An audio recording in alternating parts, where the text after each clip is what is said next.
In the heart of the Mediterranean lies the sun-drenched Greek island of Kos, a tranquil paradise that became the backdrop for a harrowing tragedy. On a warm summer day in 1991, in the innocence of youth, a 21-month-old child named Ben Needham vanished, igniting one of the most perplexing mysteries in modern history.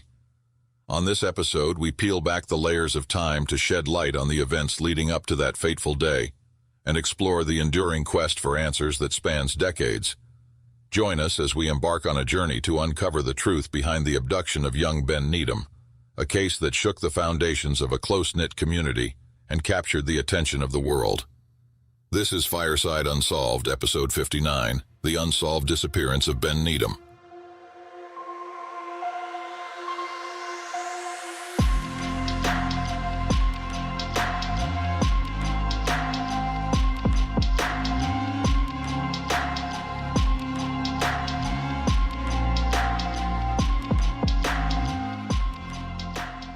The tranquility of the Greek island of Kos was shattered in the summer of 1991, when a shadow fell over the Needham family. Ben Needham, born October 29, 1989 in Boston, Lincolnshire, England, was with his family in the idyllic village of Iraklis, near Kos town. Ben's maternal grandparents, Eddie and Christine Needham, held a cherished home in Iraklis, where the family joined together to start the journey of renovating a farmhouse on the property. On July 24, 1991, Ben had been entrusted to the care of his grandparents, Eddie and Christine Needham, as his mother headed to work at a local hotel. The family, immersed in renovating the property, kept a lingering eye on Ben while he was playing in and around the farmhouse.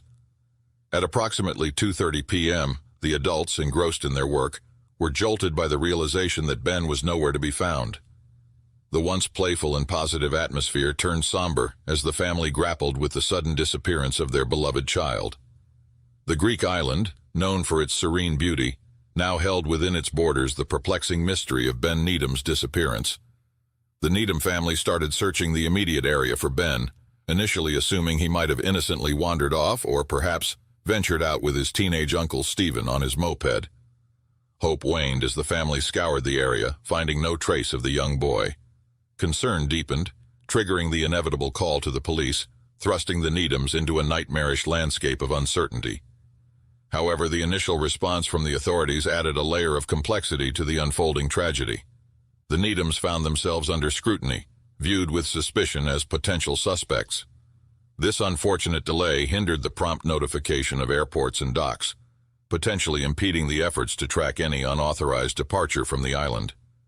In the subsequent 11 days, an exhaustive search unfolded, orchestrated by the collaborative efforts of the Hellenic Police, Hellenic Army, and Fire Brigade personnel. Every inch of the island, every potential hiding place, was scrutinized in the desperate quest to find Ben.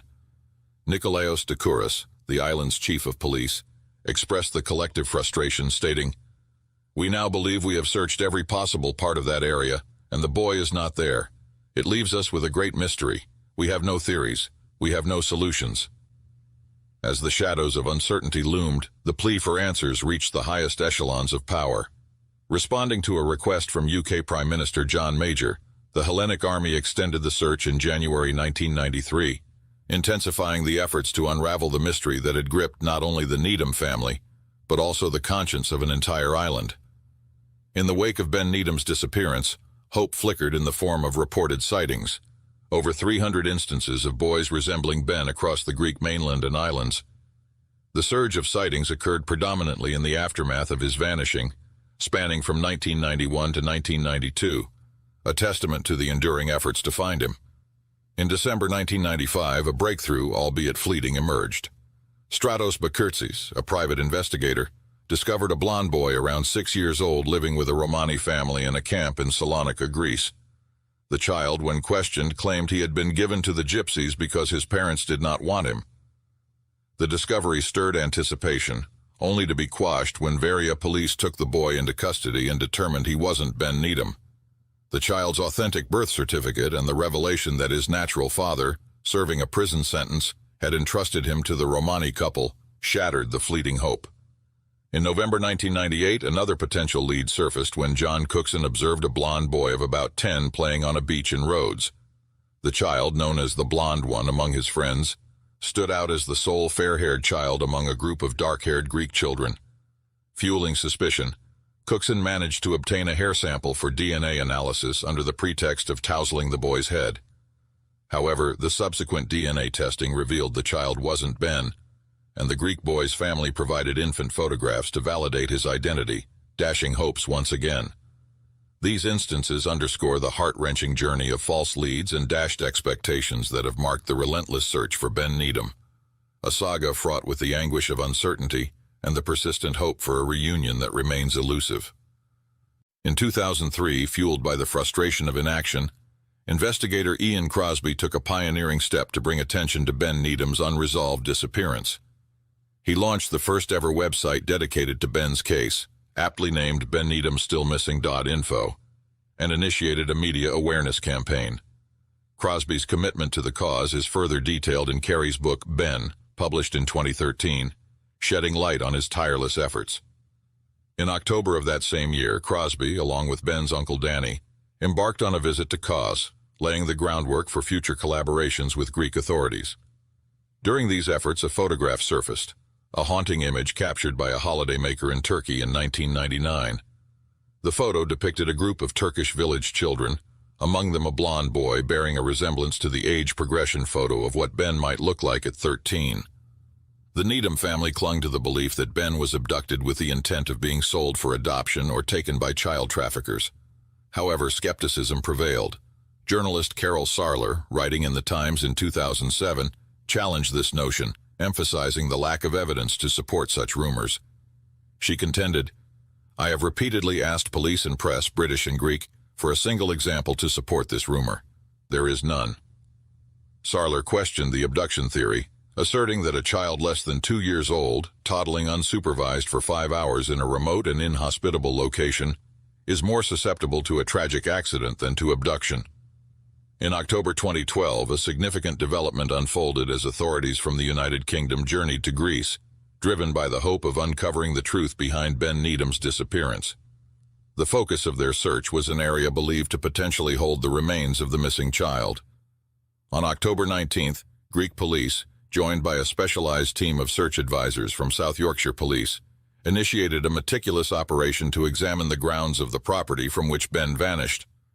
This comprehensive effort enlisted geophysical survey equipment, forensic archaeologists, and human remains detection dogs, reflecting the gravity of the investigation. The operation was prompted by a police line of inquiry that delved into the possibility of Ben being accidentally buried, perhaps as a consequence of an excavator driver depositing building rubble in the vicinity. The search, a convergence of cutting-edge technology and expert analysis, aimed to unravel the mysteries hidden beneath the Greek soil. However, despite the meticulous nature of the operation, the outcome was disheartening. The search did not yield any trace of the child, leaving the investigators and the Needham family grappling with the persistent enigma of Ben's fate. In a pivotal turn of events in September 2016, Carey Needham received distressing information from the police. They disclosed that a man from Kos had reported that Konstantinos Barkas, a digger operator who had since passed away, had confided in him. According to the account, Barkas revealed that Ben had met with a tragic accident, and in an attempt to conceal the incident, Barkas had hidden the child's body amidst building waste. This revelation prompted a renewed sense of urgency in the quest for answers. On September 16, 2016, authorities initiated a search for Ben's remains, targeting a different area from the one explored nearly 4 years earlier. The ensuing excavation work continued until October 16th, unearthing over 800 tons of soil. Any items of potential significance were meticulously collected and sent back to the UK for forensic analysis.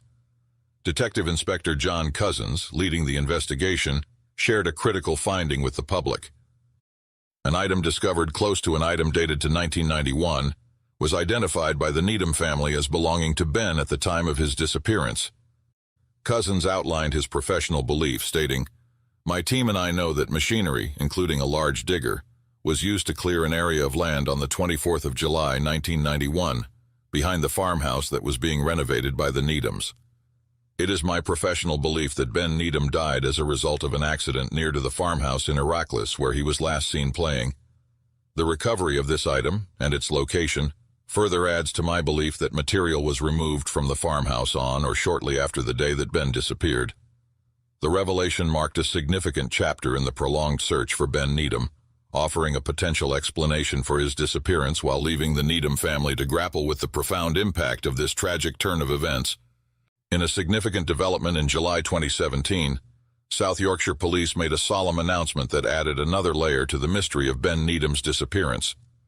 Traces of blood were discovered on a fragment of a sandal, as well as on soil from inside a toy car, both items believed to belong to Ben. The revelation sent shockwaves through the investigation, prompting a renewed focus on unlocking the secrets hidden within these artifacts. Leading the forensic charge was Professor Lorna Dawson, the head of the British Soil Forensics Group. Her team uncovered a genetic profile indicative of human blood decomposition on the sandal fragment. The next crucial step in this forensic puzzle was to extract DNA from the fragment, a process that held the promise of identifying whose blood it was. The forensic findings raised haunting possibilities, intensifying the existing theory that Ben met a tragic end on the day he disappeared and might be buried in Kos. Inspector John Cousins, at the forefront of the investigation, emphasized that these discoveries bolstered the theory surrounding Ben's fate. The implication was stark. The blood traces unearthed on items closely linked to Ben added weight to the belief that he might have met a grim fate on that fateful day in July 1991, casting a shadow over the hope for a different outcome. The journey to uncover the truth about Ben Needham's disappearance, marked by twists and turns, took a poignant turn as forensic revelations deepened the mystery that has gripped hearts for decades. As the sands of time sift through the years, the story of Ben Needham remains etched in the annals of uncertainty and perseverance. From the sunlit landscapes of Kos to the meticulous investigations spanning decades, the quest for answers has been an arduous journey. The recent forensic revelations, like pieces of a cryptic puzzle, have added new dimensions to a narrative fraught with tragedy. While the traces of blood on a fragment of a sandal and within a toy car suggest haunting possibilities, they also underscore the complexity of a mystery that has eluded resolution for far too long. The Needham family, along with investigators and a global community captivated by Ben's story, grapple with the weight of unanswered questions and the profound impact of this ongoing enigma. The sands of Kos hold within them the echoes of a bygone era, where a young boy's laughter once mingled with the breeze. As we reflect on the twists and turns of this enduring saga, the hope for closure persists, even as the shadows of uncertainty linger. The story of Ben Needham, like an unfinished chapter, awaits the final pieces that may one day complete the narrative, bringing solace to those who have yearned for answers.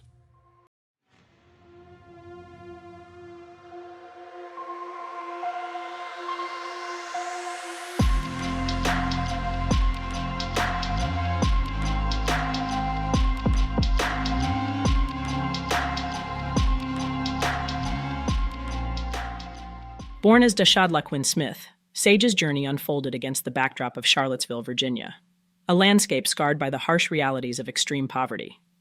The narrative takes root in the shadows of hardship, where Sage's upbringing became a testament to resilience in the face of adversity. The matriarchal figure in her life, her grandmother Lolita Miss Cookie Smith, shouldered the responsibility of shaping a future for Sage amid the challenges that lurked in their impoverished community. In the crucible of youth, Sage's existence played out within the confines of the Garrett Square housing projects, a realm hemmed in by the cold embrace of a newly erected wrought iron fence. This metallic boundary transformed the neighborhood into a metaphorical prison, encapsulating the struggles and limitations faced by its residents. A symphony of constraints echoed through the corridors of Sage's formative years. As fate orchestrated its moves, Miss Cookie, Sage's stalwart guardian, orchestrated a shift to another enclave within the same vicinity, a neighborhood with its own tales to tell. Here, Sage's path intertwined with that of Shakira Washington. In the midst of their shared reality, Sage and Shakira forged a bond that transcended friendship, laying the foundation for a connection that would become an integral thread in the intricate tapestry of Sage's unfolding narrative. Sage's identity evolved as she became a young adult, and that's when a pivotal moment unfolded. While still identifying as his born male identity, Dashad, Sage, burdened with the weight of a heavy secret, approached Miss Cookie with a revelation, urging her not to be disheartened. "Grandma, I'm gay," she confided, laying bare a truth that resonated deeply within. Miss Cookie, a pillar of strength, responded with a knowing gaze, affirming, You aren't telling me anything that I don't already know. This intimate exchange marked a poignant chapter in Sage's journey toward self-discovery. As the sands of time continued their relentless march, Sage's understanding of her identity transcended the confines of a gay man. The metamorphosis unfolded, and Sage emerged as her true self, a transgender woman. The transition from Deshad to Sage marked not only a change in nomenclature, but a profound evolution, a manifestation of authenticity. Sage, navigating the turbulent waters of academia, etched her name in the annals of family history by becoming the first to graduate from high school. The journey, however, wasn't devoid of challenges. A short stay in foster care, a testament to the complex dynamics of her family life, led to Sage's return to her mother, albeit deemed to be unfit at the time. The state, acknowledging Sage's need for autonomy, facilitated her move to an apartment, a space where newfound freedom intertwined with the pursuit of her dreams. In this crucible of self-discovery, Sage, with a nimble touch and artistic flair, found solace and purpose. Braiding hair from her sanctuary, she concurrently pursued cosmetology classes and lent her skills to a local salon. The echoes of Sage's resilience reverberated through her newfound independence.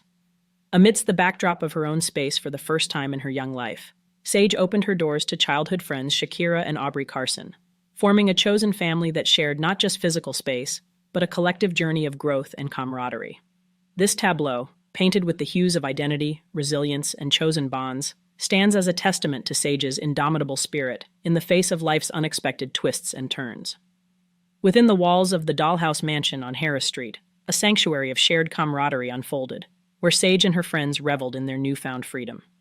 Painted in hues of pink, the mansion became a sanctuary for shared moments and whispered confidences. The escapades ventured into the clandestine realm of parties that discreetly catered to men, a secret world where friendships blossomed amidst their pink-painted walls. In the heart of their shared abode, the friends crafted a code of safety and communication. Nights were adorned with gatherings, where connections were forged, sometimes for pleasure, sometimes for profit. Text messages served as the safety net, ensuring that each member of the group remained informed and protected. In the dance of clandestine liaisons, an intriguing incident unfolded that showed Sage's enduring concern for her friends. As recounted by Shakira, a local UVA professor once beckoned her to his house.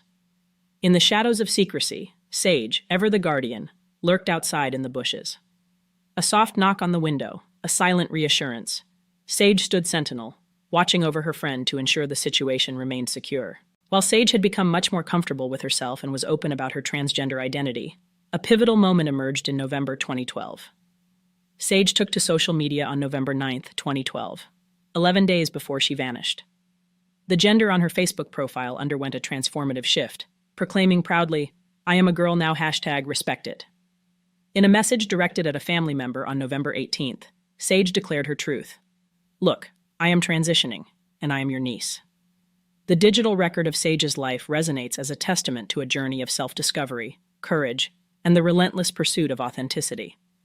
In the days that followed, the looming shadows of mystery would cast their pall over the vibrant hues of the Dollhouse Mansion, leaving behind questions that echo through the corridors of time. A chilling revelation emerged from messages on her Facebook page in March 2012. A stark warning cut through the virtual realm, advising her to watch her back due to unfinished business on the streets, an ominous consequence of Sage reaching out to the wife of a past liaison. The message whispered of a potential threat that lingered on the periphery of her world. Another facet of Sage's online presence unveiled a practice that stirred caution among her friends: casual encounters ads on Craigslist. A realm fraught with uncertainty, these connections became a focal point in the search of Sage's interactions. It's within these virtual corridors that the paths of Sage and Eric McFadden are believed to have crossed, marking a nexus that would later play a pivotal role in the unfolding mystery. The day of Sage's disappearance, November 20th, 2012, morning sunlight illuminated a phone conversation with her father, a dialogue colored by congratulations on his anniversary of release from jail. In the midst of the exchange, the request for money hung in the air, its purpose debated: a contribution to hairstyling or a new TV for her apartment. Regardless of the monetary destination, the consensus was unanimous. Sage exuded joy. Excitement for the impending Thanksgiving infused her words, carrying the promise of surprises for stepsisters and the anticipation of glimpsing her mother's new residence. The dawn brought with it hues of optimism that would later merge with the Sage's mysterious disappearance. As the day entered evening, Sage prepared for a date with Eric McFadden, a familiar face from her past encounters. Dressed in an understated ensemble, black jacket, dark gray sweatpants, a black scarf, and gray and black rain boots, she embarked on the night, the promise of a rendezvous hanging in the air. Around 5:40 p.m., Sage roused Aubrey from a nap in the living room. A brief exchange unfolded, where Sage disclosed her plans to meet a man and assured Aubrey of her return later in the evening. Little did he know that this ordinary departure would soon be eclipsed by the unsettling quiet that would envelop the dollhouse mansion. As the clock ticked towards 8 p.m., Aubrey, now awake once again, discovered an uncharacteristic stillness within the home. Darkness draped the familiar spaces, and a sense of foreboding settled in.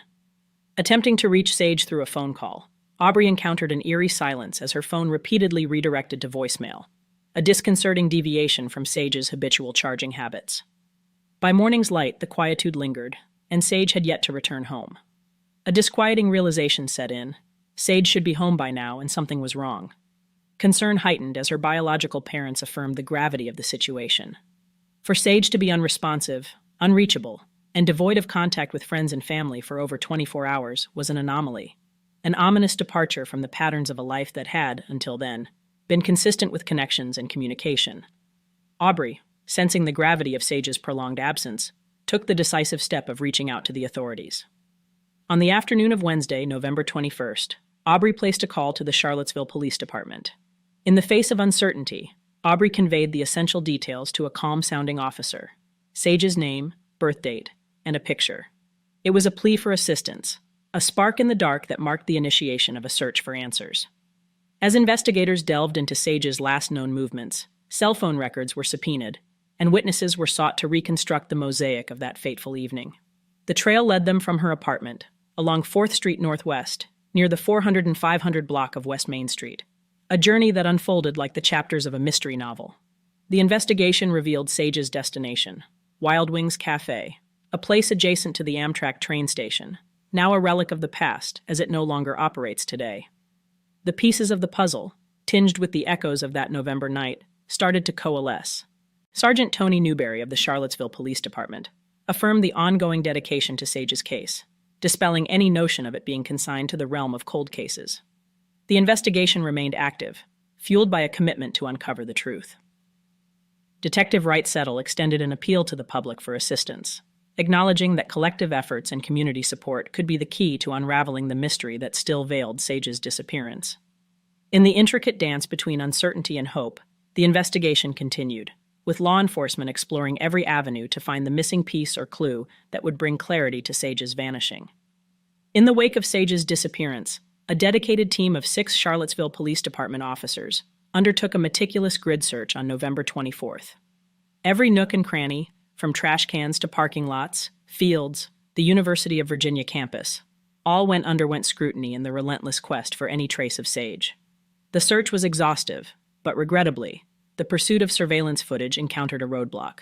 Nearby businesses could offer no assistance, with the sole security camera operating at the time being a traffic camera, a passive observer that lacked the ability to record crucial moments.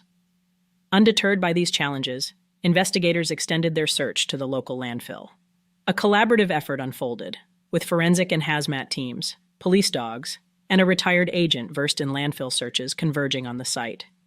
Despite the thorough exploration, the landfill yielded no clues. Amidst the frustration, a glimmer of hope emerged a few days later, propelled by the collective power of social media and do-it-yourself detective work.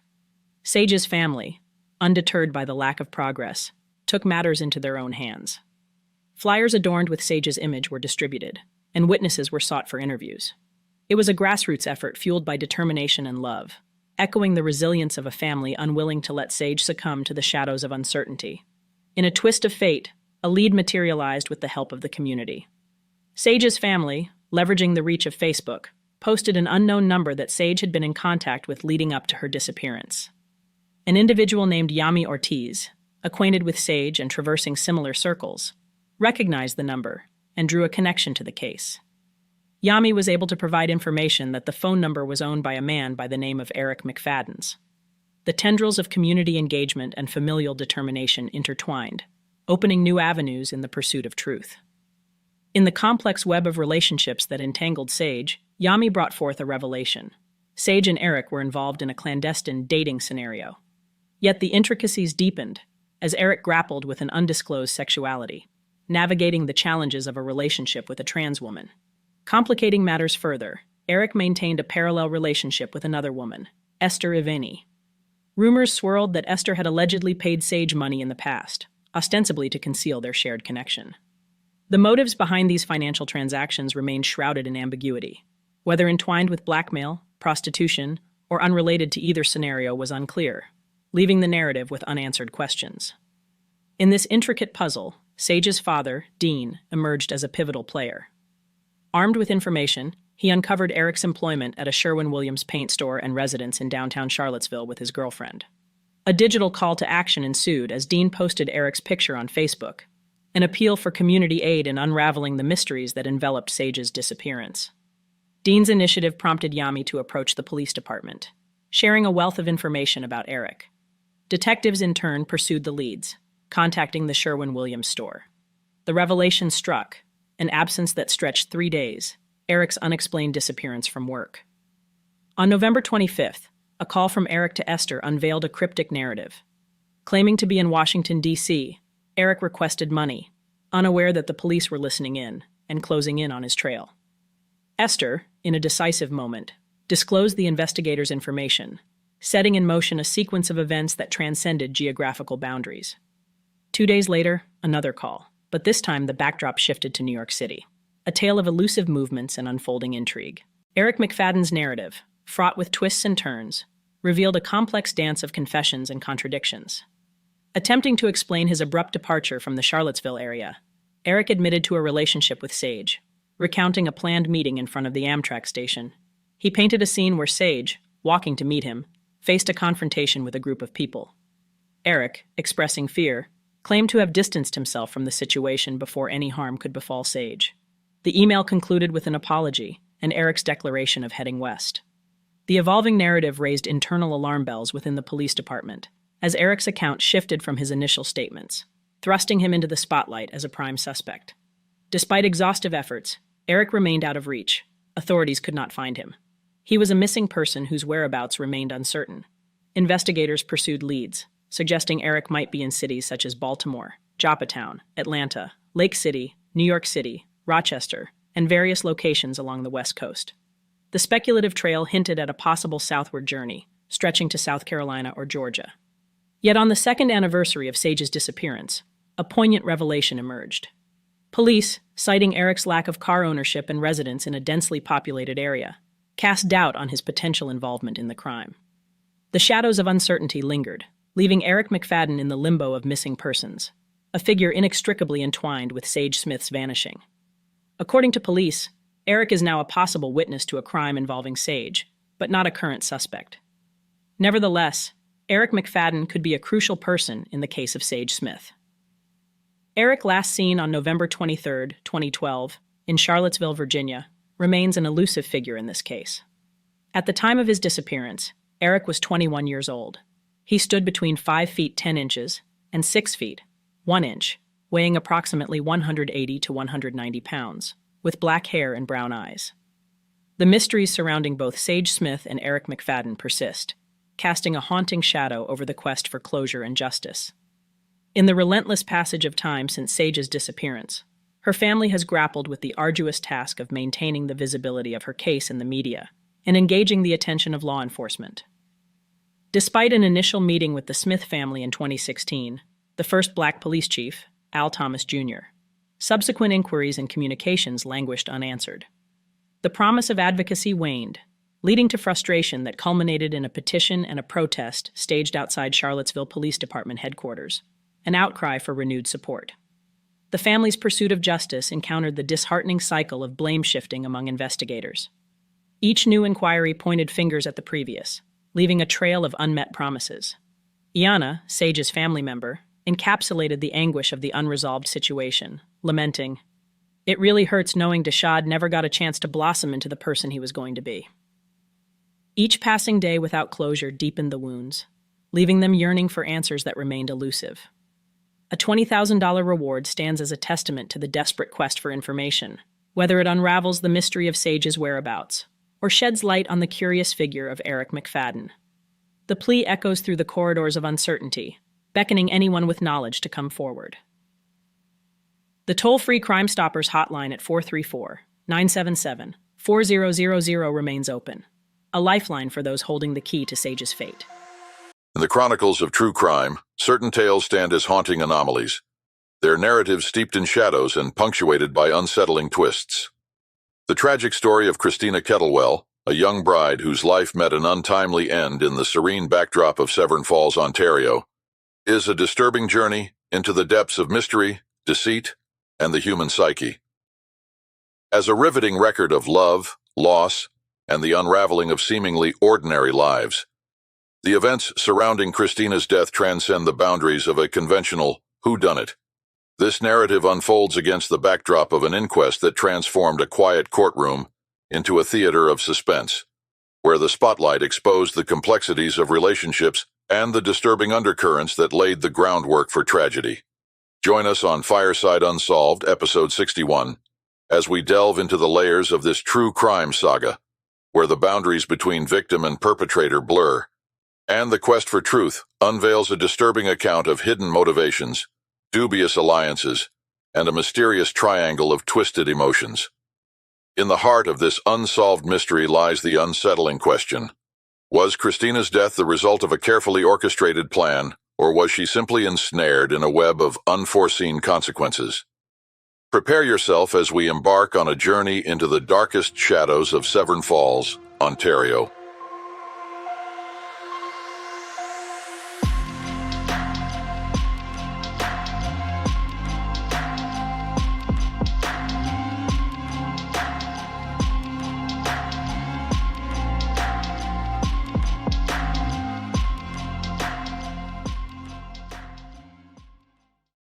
On May 12, 1947, Christina Kettlewell took a daring leap of faith by eloping with John Ray Kettlewell, a 26-year-old war veteran, also known as Jack. Jack and Christina had decided to elope together after a 3-year courtship. Even against the backdrop of familial concerns that cast a shadow over the relationship, their love for each other grew. Christina's family, harboring anxieties about the hurried marriage, couldn't shake off an unsettling feeling about the match.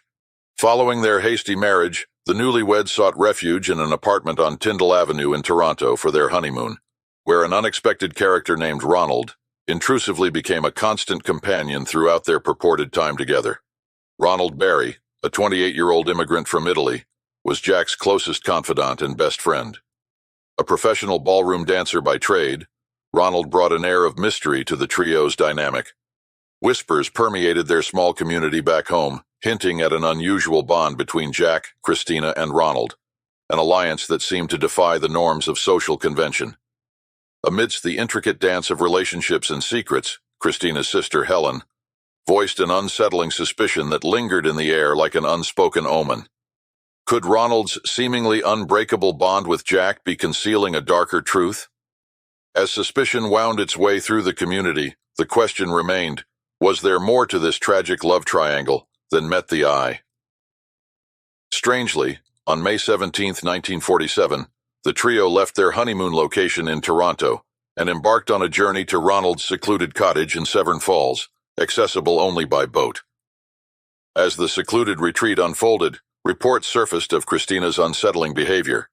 She was seen with the men, oscillating between bouts of inexplicable tears and moments of eerie detachment. According to later investigations, she was also engaging in mysterious conversations with Ronald about the authenticity of Jack's love for her. The beautiful cottage setting became the stage for a psychological drama that would ultimately culminate in tragedy. The ominous events reached their climax on May 20th, a day marked by the ignition of Ronald's cottage. Ronald, upon returning to the cabin from a trip to the store, discovered the cottage in flames, and Jack in a disoriented state nursing a conspicuous head injury. Pulling him from the growing fire, Ronald desperately searched for Christina but found no trace of her within the rapidly deteriorating structure. The cottage succumbed to the voracious flames and was in a pile of ashes within a mere hour. In a frantic attempt to save Jack and seek medical attention, Ronald transported him on a boat to Severn Falls. It was during this tumultuous period that the grim reality unfolded. Neville Sweet, proprietor of a nearby boathouse, came to the area when she saw the fire and stumbled upon Christina's lifeless form. Christina was in a mere 9 inches of water and just 150 feet from the charred remains of the cottage. Astonishingly, her body bore no signs of burns or violence. When the smoke cleared and the subsequent investigation ensued, it unveiled a perplexing autopsy report for Christina. It revealed traces of codeine in her stomach. The official cause of death was chillingly declared as drowning. The inexplicable circumstances surrounding her death, coupled with the uncanny sequence of events leading up to that tragic evening, thrust the tale of Christina Kettlewell into a puzzle, shrouded in a seemingly idyllic honeymoon gone horribly awry. But there's more. An unexpected witness, Major Lawrence Scarterfield, came forward claiming he had tried valiantly to extinguish the ravenous blaze destroying the cottage that evening. However, Scarterfield's eerie assertion that he saw no sign of Christina's body in the river, despite ferrying water from its banks, only deepened the questions around when and how she actually died.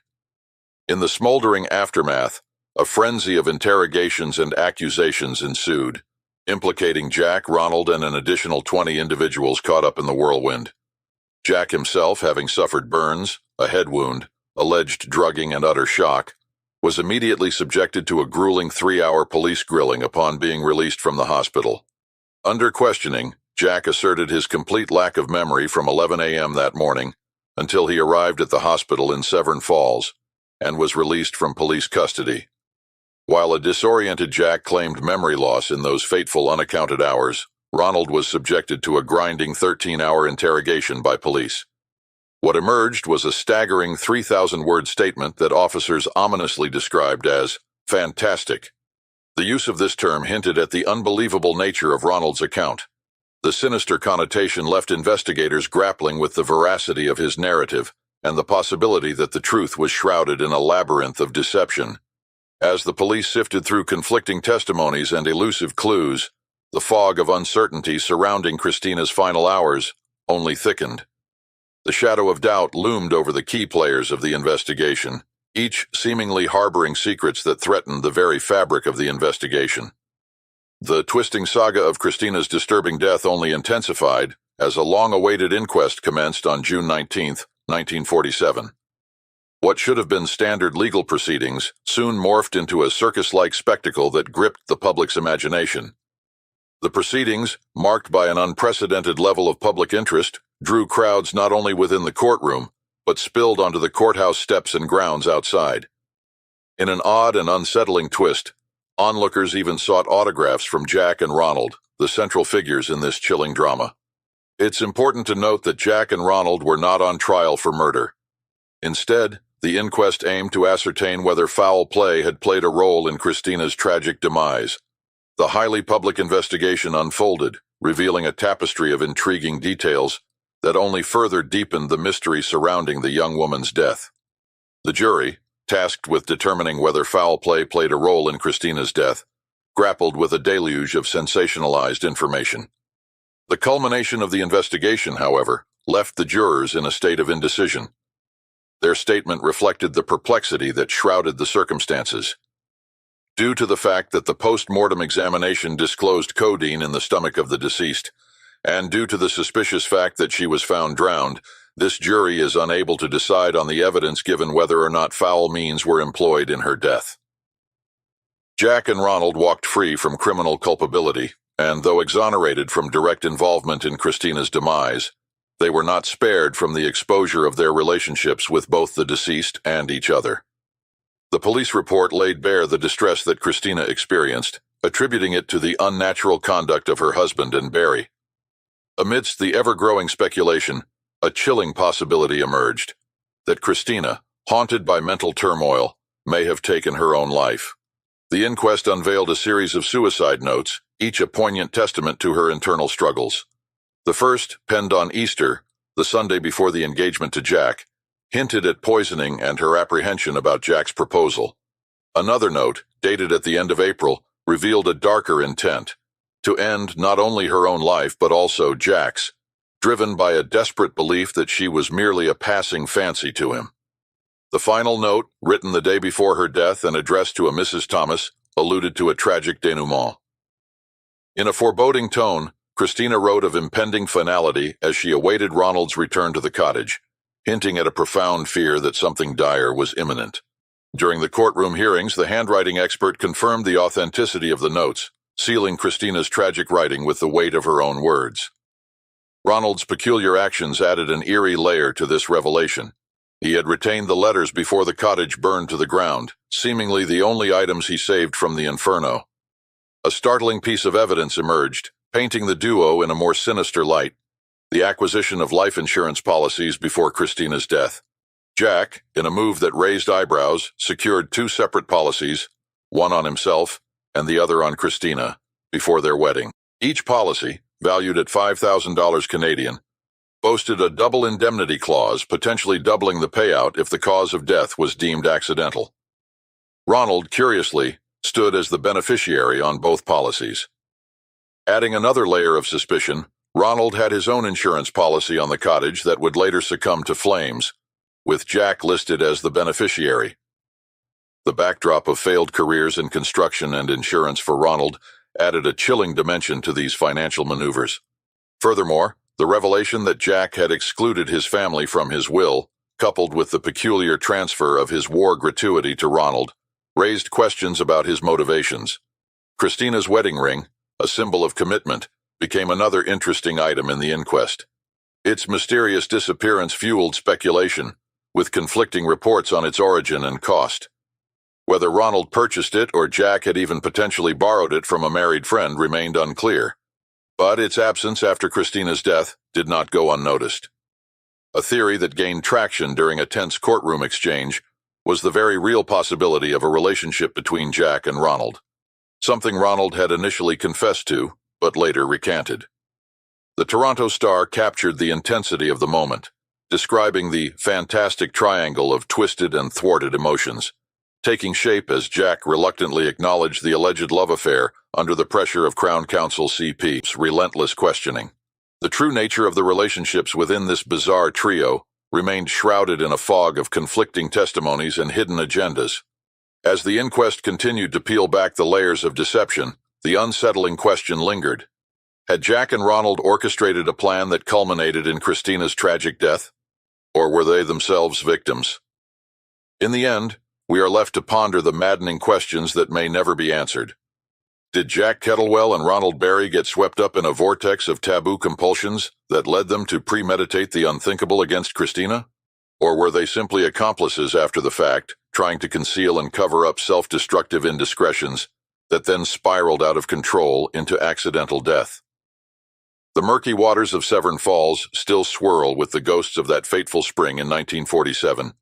No matter how much time passes, the name Christina Kettlewell will forever be inextricably tied to a haunting, quintessential true crime mystery, an intricately woven saga of love, passion, depravity, and death that has embedded itself into the dark lore of the 20th century's most unresolved cases.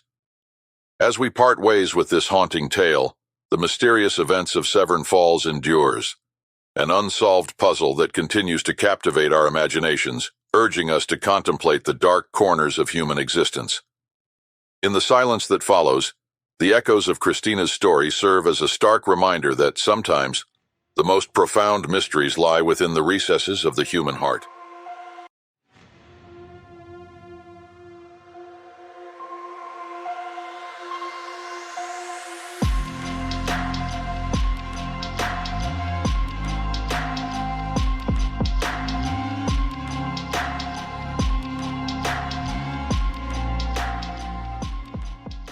In the shadowy corridors of time, Arthur Flowerdew's life unfolded against the backdrop of mysterious visions.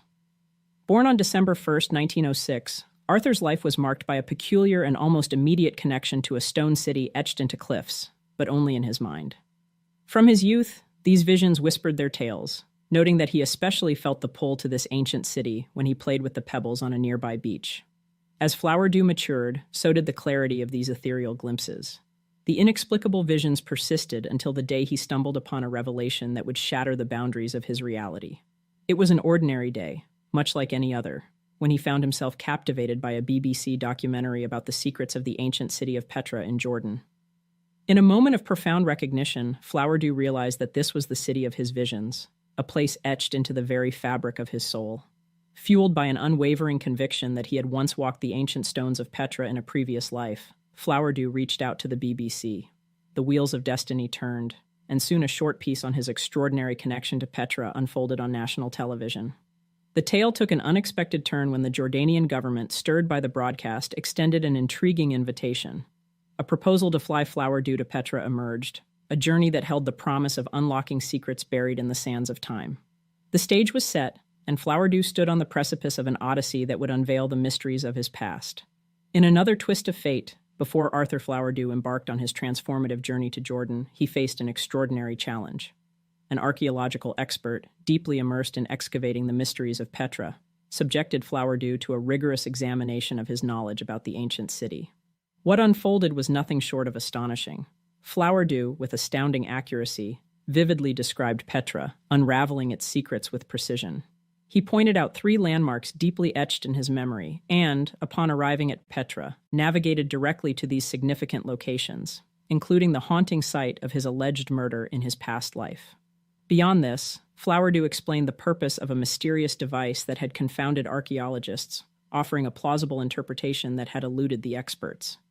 In the eyes of many seasoned professionals, Flowerdew's insights transcended ordinary knowledge of this incredible ancient city. Experts marveled at his ability to seamlessly weave details that harmonized with known archaeological and historical facts. The archaeological expert who accompanied him to Jordan dismissed any notions of deceit, stating, "He's filled in details, and a lot of it is very consistent with known archaeological and historical facts. It would require a mind very different from his to be able to sustain a fabric of deception on the scale of his memories." Flowerdew maintained his innocence, and he asserted that he had never seen or heard of Petra before the BBC documentary, disavowing any exposure to literature about the city. The profound nature of Flowerdew's experience resonated deeply with spiritual leaders, including Tibetan Buddhist Lama Sogyal Rinpoche. They found his journey to offer highly suggestive evidence for the existence of rebirth or reincarnation. As we conclude our journey into the extraordinary life of Arthur Flowerdew, a man who claimed a connection to an ancient city that defied conventional understanding, we find ourselves standing at the crossroads of mystery and possibility. His visions and the uncanny alignment with the ruins of Petra offer a glimpse into realms consciousness very few possess, and the rest of us are left to discover. The story of Arthur Flowerdew invites contemplation on the nature of memory, the mysteries of past lives, and the uncharted territories of the human mind. As we navigate the unexplored corners of these narratives, we are reminded that our understanding of existence is intertwined with both the known and unknown. Eben Byers, a distinguished figure educated at St. Paul's School and Yale College, made a lasting impact not only as a scholar but also as a formidable sportsman, particularly securing the title of the U.S. Amateur Golf Champion in 1906. His athletic prowess extended to playing on the Yale Bulldogs golf team, showcasing his dedication to both academia and sportsmanship. Beyond the realm of sports, Byers assumed a leadership role as the chairman of the Girard Iron Company, a firm established by his father. In the annals of medical misfortune, Byers' life took a dramatic turn in 1927 when he suffered an arm injury from a fall out of a railway sleeping berth. Seeking solace from the persistent pain, he turned to Radithor, a patent medicine peddled by William J. A. Bailey. Bailey, a self-proclaimed doctor of medicine, amassed wealth from Radithor, a solution claiming to contain radium in water, purportedly stimulating the endocrine system. Byers, initially reporting a rejuvenated feeling, ingested approximately 1,400 doses before discontinuing in October 1930, as the perceived benefits waned. The ensuing months brought a stark decline in Byers' health, marked by weight loss, headaches, and dental deterioration. The Federal Trade Commission, concerned about the potentially harmful effects of Radithor, requested Byers' testimony in 1931. However, his health had deteriorated to such an extent that he could not travel, prompting the commission to send a lawyer to his home. The lawyer's shocking report revealed the harrowing reality. Byers had lost most of his upper and lower jaw, and his body experienced widespread bone disintegration. While the terminology of the time attributed Byers' demise to radiation poisoning, it was, in fact, cancers that claimed his life on March 31, 1932. Radium, known for emitting alpha, beta, and gamma radiation, became the inadvertent source of his tragic end. The highly ionizing alpha radiation, with its capacity for extreme cell damage, accumulated in his bones, leading to the development of cancer. Byers found his final resting place in Allegheny Cemetery in Pittsburgh, Pennsylvania, laid to rest in a lead-lined coffin, a poignant reminder of the devastating consequences that can unfold when misguided health pursuits intersect with unscrupulous medical practices. The legacy of Eben Byers serves as a cautionary tale, urging reflection on the consequences of placing blind trust in purported medical remedies. Olsen's extraordinary and mysterious tale begins in Okno near Münsterås, where she was born as the second eldest among 5 siblings, all brothers. At the age of 14, on February 18, 1876, she suffered a head wound while outdoors but appeared to recover swiftly. However, on February 22, she complained of a toothache, and her family, attributing it to witchcraft, believed she should go to bed. Little did they know that when she fell asleep, she wouldn't wake up. With her father, a fisherman, unable to afford a doctor, the family sought guidance from friends and the town midwife. Desperate measures were taken, including force-feeding Olsen milk and sugar water. Eventually, concerned neighbors pooled resources for a doctor's visit, revealing that Olsen was in a deep coma. For a year, the doctor made regular visits without a breakthrough. He sought help from the medical community, sparking the interest of professionals in Scandinavia. Doctors noted peculiarities during their visits. Olsen's hair, fingernails, and toenails showed no signs of growth. Occasionally, she sat up and muttered prayers learned in childhood. Among the visiting physicians was Johan Emil Almblad, who considered hysteria as a potential cause. In July 1892, Olsen underwent electroconvulsive therapy during her hospitalization in Oskarshamn. However, upon her release on August 2, 1892, she remained in her unbroken slumber, with the hospital diagnosing her with dementia paralytica. Throughout her decades-long slumber, Olsen received 2 glasses of milk daily. Her mother passed away in 1904, leaving a maid responsible for her care. In 1907, upon her brother's death, Olsen displayed hysterical crying, despite being in a presumed coma. Strikingly, she never consumed any of the food provided during her extended bedridden state, and the family's maid never heard her speak. Miraculously, on April 3, 1908, 32 years and 42 days after initially falling asleep, Olsen awoke.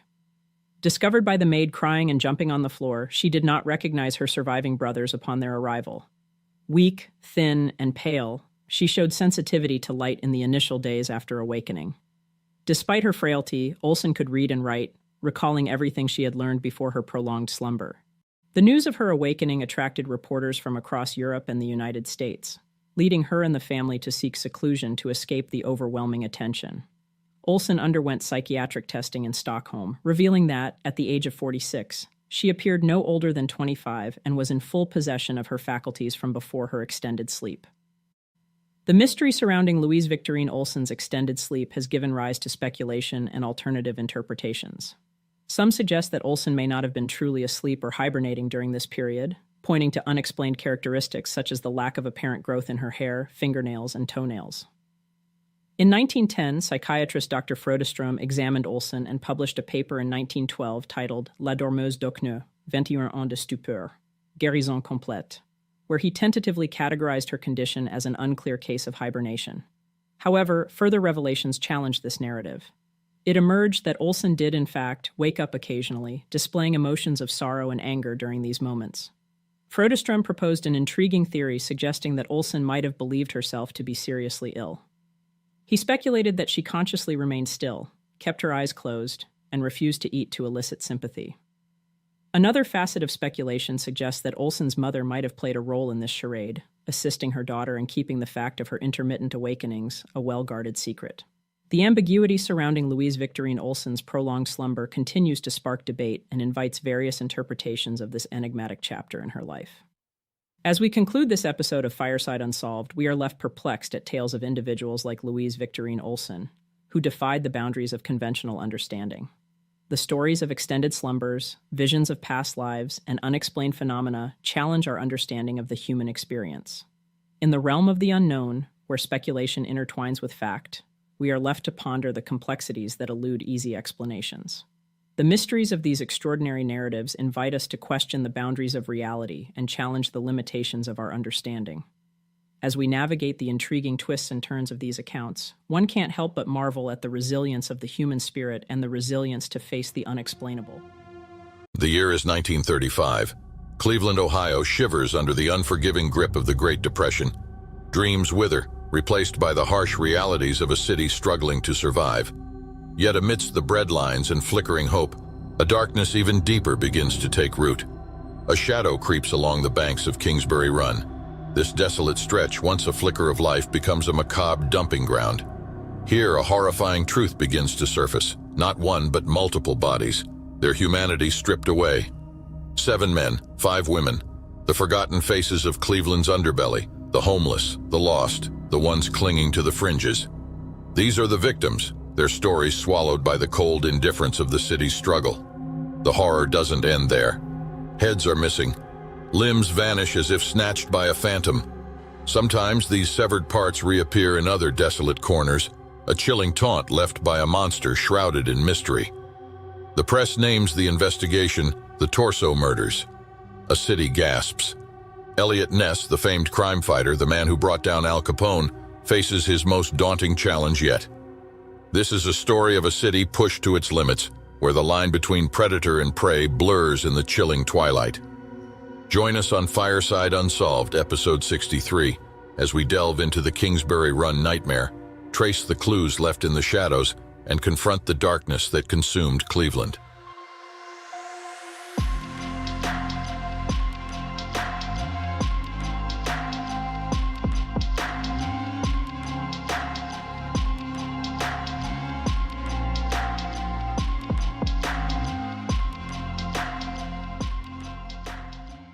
Cleveland, Ohio, the 1920s, a city on a tear. Industry boomed, factories churned, and immigrants poured in, eager to fuel the city's insatiable appetite for progress. The American dream shimmered on the horizon, a promise of prosperity for the hardworking and the hopeful. But beneath the veneer of success, a different story was brewing. The Great Depression of 1929 slammed into the country like a freight train, leaving a trail of devastation in its wake. Cleveland, once a symbol of progress, became a city drowning in despair. Factories shuttered, dreams evaporated, and a harsh new reality settled in.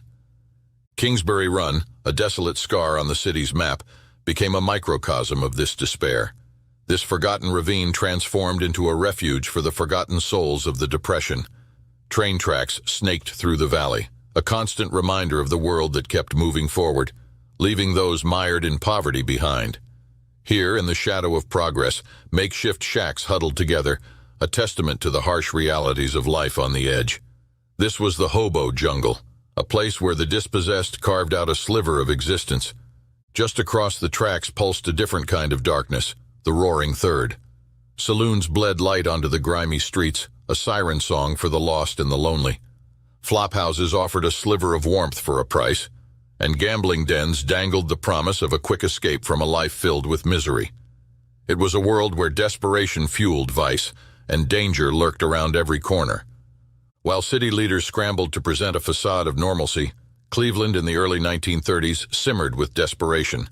The Great Depression had cast a long shadow, and the upcoming 1936 Great Lakes Exposition and Republican National Convention felt like a cruel joke. The city desperately needed a win, a reason to believe in a brighter future. But fate, it seemed, had other plans. In September 1934, a horrifying discovery shattered the fragile illusion of hope. A young man out for a stroll on the shores of Lake Erie stumbled upon a sight that would forever scar his memory. The torso of a woman, likely in her mid-30s, lay half-submerged in the water. Her thighs were still attached, but severed at the knees, a gruesome testament to a killer's brutality. Cuyahoga County Coroner A.J. Pierce arrived on the scene, noting the woman's skin had been treated with a chemical preservative, turning it a chilling red, tough, and leathery. A possible desperate attempt by the killer to delay identification? A frantic search yielded only a few other body parts, but the most crucial piece remained frustratingly absent: the head. Without it, identification was nearly impossible. The press, ever hungry for a story, christened the unfortunate victim the Lady of the Lake. This wasn't just a single tragedy, it was a chilling calling card. A monster lurked in the shadows of Cleveland, and the city's darkest chapter was about to begin. September 23, 1935, a crisp autumn day in Cleveland. But for 2 teenage boys exploring the desolate ravine of Kingsbury Run, it would be a day forever etched in their memories. At the base of Jackass Hill, where East 49th Street dead-ended into a shadowy oblivion, they stumbled upon a horrifying sight: the remains of a man. Edward Anthony Andraschi, a down-on-his-luck 29-year-old, lay sprawled in a gully. His head, a sickening contrast to the rest of his body, was buried nearby. What remained was a horrifying tableau, a body stripped of its humanity, emasculated and clad only in a pair of socks. The autopsy confirmed the worst. Andraschi had been decapitated with a chilling precision, the killer severing his spinal cord at the mid-cervical region. Rope burns around his wrists hinted at a struggle, a final desperate fight for survival. He had likely been dead for 2 or 3 days before being discovered. Andraschi's past offered little solace. Once an orderly at Cleveland City Hospital's psychiatric ward, he had fallen on hard times. Unemployed and seemingly adrift, he frequented the notorious Roaring Third, a den of vice and despair bordering Kingsbury Run. Just beside Andraschi, hidden in the weeds, lay the decapitated remains of another white male. The horror deepened as investigators noted the similarities to the Lady of the Lake. This victim, known only as John Doe No. 1, had also been soaked in oil and set ablaze after death, his skin rendered a chilling red and leathery. Then, in January 1936, a woman walking her dog stumbled upon a scene ripped from a nightmare. 2 half-bushel baskets overflowing with neatly wrapped body parts lay discarded by the Hart Manufacturing Building. The victim, a woman, had been deliberately dismembered, her remains packaged with a horrifying precision. The investigation led them to another victim, Florence Polillo, a waitress scraping by in the Roaring Third. Fingerprints confirmed her identity. Unlike John Doe 1, Florence had been decapitated after rigor mortis, a chilling detail that suggested the killer was evolving, experimenting with his gruesome methods. The city was in a state of panic. These weren't random acts of violence. This was a serial killer, a predator toying with his prey and the police. No one was safe, especially those living on the fringes, those who had fallen through the cracks of society. 6 months later, in June 1936, Kingsbury Run, shrouded in its usual cloak of despair, became the stage for another horrifying discovery. Just like months before, 2 young boys venturing into the ravine stumbled upon a sight that chilled them to the bone. A severed head wrapped in a pair of trousers lay abandoned near the East 55th Street Bridge. The horror wasn't over. The next day, Cleveland police found the body it belonged to, a young white male in his 20s, dumped unceremoniously in front of a railroad building. This victim, unlike the others, presented a chilling anomaly. His body was clean, devoid of blood, a stark contrast to the killer's usual M.O. The only sign of violence, the missing head, a gruesome signature carved into his flesh. But amidst the despair, a flicker of hope emerged. The victim had a full set of fingerprints and a series of 6 distinctive tattoos scattered across his body. This could be the break they needed, the key to identifying him and potentially linking him to the killer. Desperate for answers, the police took an unprecedented step. A plaster cast of the man's head, along with a detailed diagram of his tattoos, was put on display at the 1936 Great Lakes Exposition. Over 100,000 people flocked to see the macabre exhibit, a chilling reminder of the monster stalking Cleveland streets. But their efforts were in vain. The tattooed man, as he became known, remained a mystery. In July 1936, just a month after the tattooed man was found, a teenage girl stumbled upon another nightmare. Walking through the woods near Clinton Road in Big Creek, she came face to face with the decapitated remains of a 40-year-old white male. The stench of death hung heavy in the air, a grim marker of the killer's handiwork. The victim had likely been dead for 2 months, his body ravaged by time and the elements. His head, a sickening trophy, lay nearby, accompanied by a pile of blood-stained clothing. The sheer volume of blood at the scene painted a horrifying picture. The man had been slaughtered where he stood. This unfortunate soul became known as Victim Number 5. In September 1936, Cleveland, already teetering on the edge, plunged further into the abyss. The torso murders had become a terrifying reality, a chilling echo in the whispers of every citizen. This time, the killer's brutality was laid bare in broad daylight. A man attempting to hop a train in Kingsbury Run stumbled upon a scene that would forever scar him. The upper half of a man's torso lay abandoned near the tracks, but the horror didn't end there. A nearby sewer yielded the rest of the victim, the lower torso and legs. Over 600 onlookers turned out to watch police divers enter the sewer, some perhaps drawn by morbid fascination, others by a desperate hope to recognize the victim. The killer, it seemed, thrived on the fear he inflicted. He may have even been among the gawking crowd, a chilling thought that sent shivers down spines across the city. This unfortunate soul, forever known as victim number 6, remained unidentified, but the autopsy revealed a chilling detail. The clean, deliberate dismemberment suggested a confident killer, one with a disturbing familiarity with human anatomy. The victim had most likely been killed with a single swift stroke, a horrifying display of the killer's growing efficiency. By the fall of 1936, the police department finally took a decisive step. Detectives Peter Merillo and Martin Zalewski were assigned to the case full-time, tasked with delving into the city's underbelly and finding the monster responsible. These detectives weren't afraid to get their hands dirty. They donned disguises, infiltrated the seedy underworld of Kingsbury Run and the Roaring Third, becoming shadows within the shadows.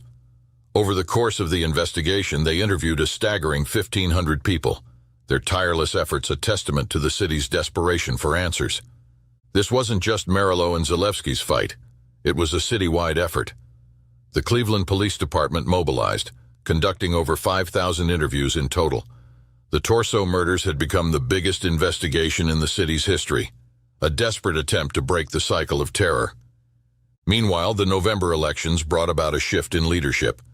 Harold Burton retained his position as mayor, but a new face emerged in the medical examiner's office, the young and brilliant Samuel Gerber. This doctor, a future legend, wasn't just skilled in medicine, he also held a law degree. This unique combination of expertise made him a crucial player in the investigation. Dr. Gerber's dedication to both medicine and justice propelled him to the forefront of the case, a beacon of hope in a city drowning in fear. But looming over the investigation was a figure with a national reputation, Eliot Ness. The man who brought down Al Capone, the leader of the Untouchables, was now Cleveland's public safety director. He held authority over the police department, and his role in the Torso murders would become a controversial chapter in his storied career.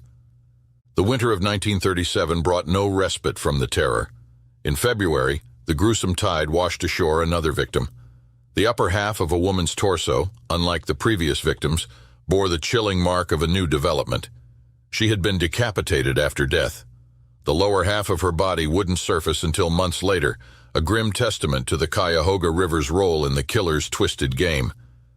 This unidentified woman in her mid-20s became another tragic statistic, another life snuffed out in the darkness. The horror continued in June. A teenager exploring under the Lorraine Carnegie Bridge stumbled upon a human skull. Beside it lay a burlap sack, its grim contents, the skeletal remains of a petite 40-year-old black woman. Dental records provided an unofficial identification, Rose Wallace of Scoville Avenue. But leads went cold, leaving her story shrouded in mystery. By July 1937, labor unrest gripped Cleveland's Flats district. National Guard troops patrolled the streets, a grim reminder of the city's fragile peace. One such young guardsman, stationed near the West 3rd Street Bridge, witnessed a sight that would forever scar him. In the wake of a passing tugboat, a horrifying discovery bobbed to the surface, a fragment of a human body. This was the first piece of victim number 9, a man in his mid-30s who would never be identified. Over the next few days, the Cuyahoga River yielded the rest of his body, minus the head. A new level of savagery was evident. The killer had gutted the abdomen and ripped out the heart, a chilling display of escalating brutality. The terror wasn't confined to land. The Cuyahoga River, once a vital artery of commerce, became a macabre dumping ground. In April 1938, a young worker spotted a gruesome sight along the riverbank, a woman's leg. This was the first piece of victim number 10, a woman who would forever remain nameless. The investigation revealed another disturbing element. Drugs were detected in her system. Were they used to subdue her before her gruesome demise? The answer remained buried in the murky depths, along with the victim's missing arms. The summer of 1938 brought a horrifying escalation. 3 scrap collectors stumbled upon a gruesome scene, a woman's torso nestled within a man's blazer, wrapped in a quilt. Nearby, a makeshift box held her legs and arms, meticulously wrapped and secured. Coroner Gerber noted a chilling detail. Some body parts appeared refrigerated, suggesting a calculated storage method. But this wasn't the only horror that day. A mere yards away, the remains of another victim, victim number 11, were discovered. It was as if the killer was taunting the authorities. daring them to stop him. Neither of these victims would ever be identified. These gruesome discoveries had a chilling proximity. They were found within view of Eliot Ness's office window. The man who brought down Al Capone, now Cleveland's public safety director, was facing a monster unlike any he had encountered before. His reputation, once untarnished, would forever be tarnished by the Torso murders. August 18, 1938. A date etched in Cleveland's memory for all the wrong reasons. Eliot Ness, facing mounting pressure and public outrage, made a desperate gamble. At the helm of a task force of 35 officers, he descended upon the shanty towns of Kingsbury Run, the epicenter of the terror. 63 men were rounded up, their meager belongings tossed aside in the frantic search for clues. But the raid yielded nothing. In a scene reminiscent of a war zone, the remaining shacks were then doused in kerosene and set ablaze. The flames roared, a horrifying symbol of a city at its wit's end. The press lambasted Ness for his actions. The public remained gripped by fear and a suffocating sense of helplessness. Critics denounced the raid as a barbaric act of desperation, and time would prove them right. The hunt for the killer continued, a desperate scramble for answers. In July 1939, a glimmer of hope emerged. County Sheriff Martin O'Donnell arrested Frank Dolezal, a 52-year-old bricklayer, for the murder of Florence Polillo. Dolezal, it turned out, had known both Polillo and Edward Andraschi, adding a layer of suspicion. But the confession he offered was a bizarre mix of mumbling and disturbingly precise details, as if he'd been fed information. Before facing trial, Dolezal was found dead in his cell, hanging from a hook that was inexplicably positioned too low for a successful suicide. An autopsy by Dr. Gerber revealed a chilling truth. Dolezal had suffered 6 broken ribs while in custody. Few, if any, believed Dolezal was the Torso killer. His death, shrouded in suspicion, became another grim chapter in a case overflowing with unanswered questions. To this day, the Cleveland Torso murders remain a chilling testament to the darkness that can lurk within a city. 12 victims, their lives snuffed out with a horrifying brutality. A city paralyzed by fear, a killer who vanished into the shadows. We've explored the victims, we delved into the investigation, we unraveled the suspects. But the most haunting aspect remains unanswered. Who was the Torso killer or killers? Was it a single sadistic mind or a conspiracy shrouded in secrecy? Theories abound. A medical professional with a twisted knowledge of anatomy, a butcher with a dark vendetta, even a satanic cult. The lack of a definitive answer continues to gnaw at Cleveland's soul. The murders became a part of the city's identity, a dark stain on its history. The once vibrant Kingsbury Run, forever linked to the horror, slowly faded away, eventually demolished to make way for a parking lot. The Torso murders may be unsolved, but their memory lives on, a reminder of the fragility of life, the depths of human depravity, and the enduring quest for justice. Bryce Laspisa wasn't your run-of-the-mill teenager. While he indulged in marathon gaming sessions and poured his soul into his artistic endeavors, there was an undeniable magnetism about him, a charm that effortlessly captivated those around him. Born in 1994, Bryce was the only child of Karen and Michael Laspisa, growing up amidst the serene normalcy of Springfield, Illinois. But life had a different plan in store for the Laspisa family. Yearning for the sun-drenched allure of California, Bryce's parents made the bold decision to pursue the California dream. So upon Bryce's high school graduation in 2012, the Laspisas packed their belongings and embarked on a journey westward, eventually settling in the idyllic coastal enclave of Laguna Niguel, nestled in the heart of Orange County. Yet this relocation was more than just a change of scenery.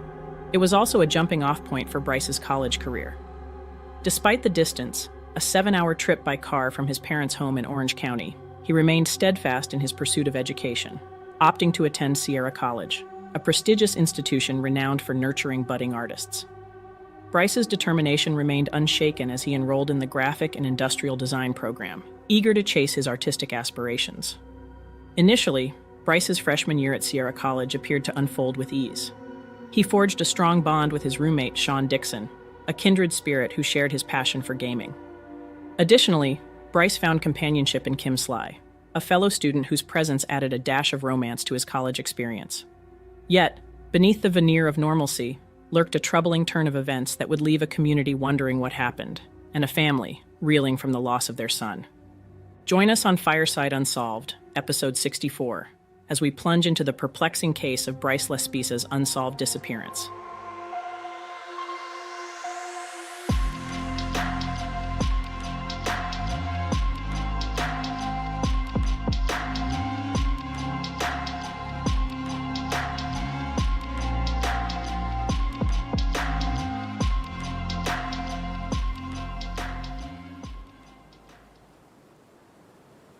As the 2013 fall semester was quickly approaching, the carefree summer before his sophomore year took a dark turn for Bryce. Those closest to him noticed a sharp shift in his behavior. He began drinking heavily, downing hard liquor daily, and polishing off entire fifths by himself on weekends. To top it off, Sean and Kim suspected Bryce was abusing Vyvanse, a prescription ADHD medication, to stay awake for extended gaming and drinking sessions. Despite these red flags, Bryce presented a normal facade to his mom. After attending classes on August 26, 2013, he even called Karen to express his love. From her perspective, the conversation was perfectly natural. Bryce seemed excited about the new semester, and to her, nothing seemed amiss. However, at college, a different story was unfolding. Those around Bryce witnessed another disturbing escalation in his already odd behavior. He abruptly ended his relationship with his girlfriend Kim via a text message, claiming she'd be better off without him. Sean, his roommate, received an equally perplexing text, professing undying love and proclaiming Sean the best person Bryce had ever met. "I love you, bro, seriously. You are the best person I've ever met. You saved my soul." The sentiment was further underscored by the sudden gifting of Bryce's Xbox and a pair of diamond earrings to Sean. These actions painted a troubling picture of Bryce's mental state at the time, a stark contrast to the normalcy he presented to his mother. By August 28, 2013, Bryce's behavior had reached a breaking point. Along with his steadily increasing erratic behavior, Bryce was using his Vyvanse prescription recreationally, to the extent he had been awake for 2 to 3 days straight by this point. Bryce's roommate, Sean, made the decision to call Bryce's mom, Karen, because he was concerned about him and didn't know what else to do. After Sean contacted her, Karen Laspisa, Bryce's mother, called Bryce to check in on him. When they spoke, he was at Kim's house fighting over the keys to his car. Kim had taken them away from him, as she didn't think he should be driving based on his unusual behavior she was observing. Bryce claimed she was just upset because he broke up with her. Ultimately, Karen convinced Kim to give Bryce back his keys so he could go back to school and get some sleep. While his mother offered to fly to see him the following day, Bryce told her not to make any plans yet, until they had a chance to talk. Karen recalled this part of their conversation, saying, "I said, Bryce, I'm worried. Let me come up there tomorrow. Let me fly up there tomorrow." And he says, "Mom, no. Don't make any airline reservations until I talk to you because I have a lot to talk to you about." After departing Kim's residence on August 28, 2013, at 11:30 p.m., Bryce was expected to return to his apartment near the Sierra College campus. However, the situation took a perplexing turn when Bryce's mother, Karen, missed a call from him at 1 a.m. Subsequent phone records revealed that Bryce was actually located an hour's drive past his apartment when he made the call. The following morning, around 11 a.m., Bryce's parents, Karen and Michael, were startled to receive a notification indicating that Bryce had utilized their insurance's roadside assistance at a gas station in Buttonwillow, California, a location roughly 3 hours away from their Orange County residence. They assumed Bryce was en route to the family home and had run into some car trouble. As hours elapsed without Bryce's arrival, Karen and Michael grew increasingly anxious. They took proactive steps, contacting the owner of Castro Tire and Gas, where the roadside assistance had been employed. Christian, the owner, recounted his interaction with Bryce, revealing that he had provided the teenager with 3 gallons of gasoline at 9 a.m. that morning. Strangely, Bryce remained seated in his vehicle on the side of the road during Christian's assistance with the gas. His parents were alarmed by this peculiar behavior, and with still no sign of Bryce at home, Christian offered to return to the area where he had encountered Bryce. Astonishingly, Bryce was still present, seemingly unmoved from his spot hours later. When Christian facilitated communication between Bryce and his parents, Bryce offered no explanation for his prolonged delay, but agreed to resume his journey and drive directly to their home.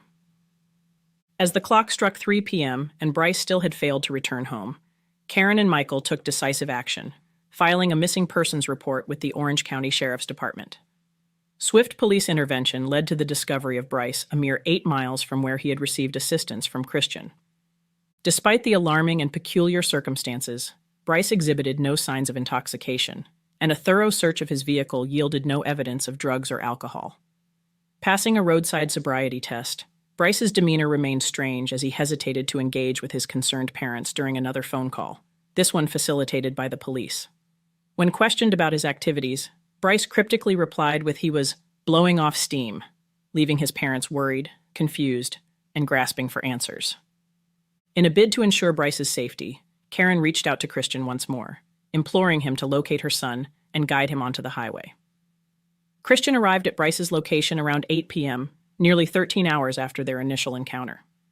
Astonishingly, Bryce had remained stationary at this spot for almost 11 hours, casting a shadow of bewilderment over the unfolding events.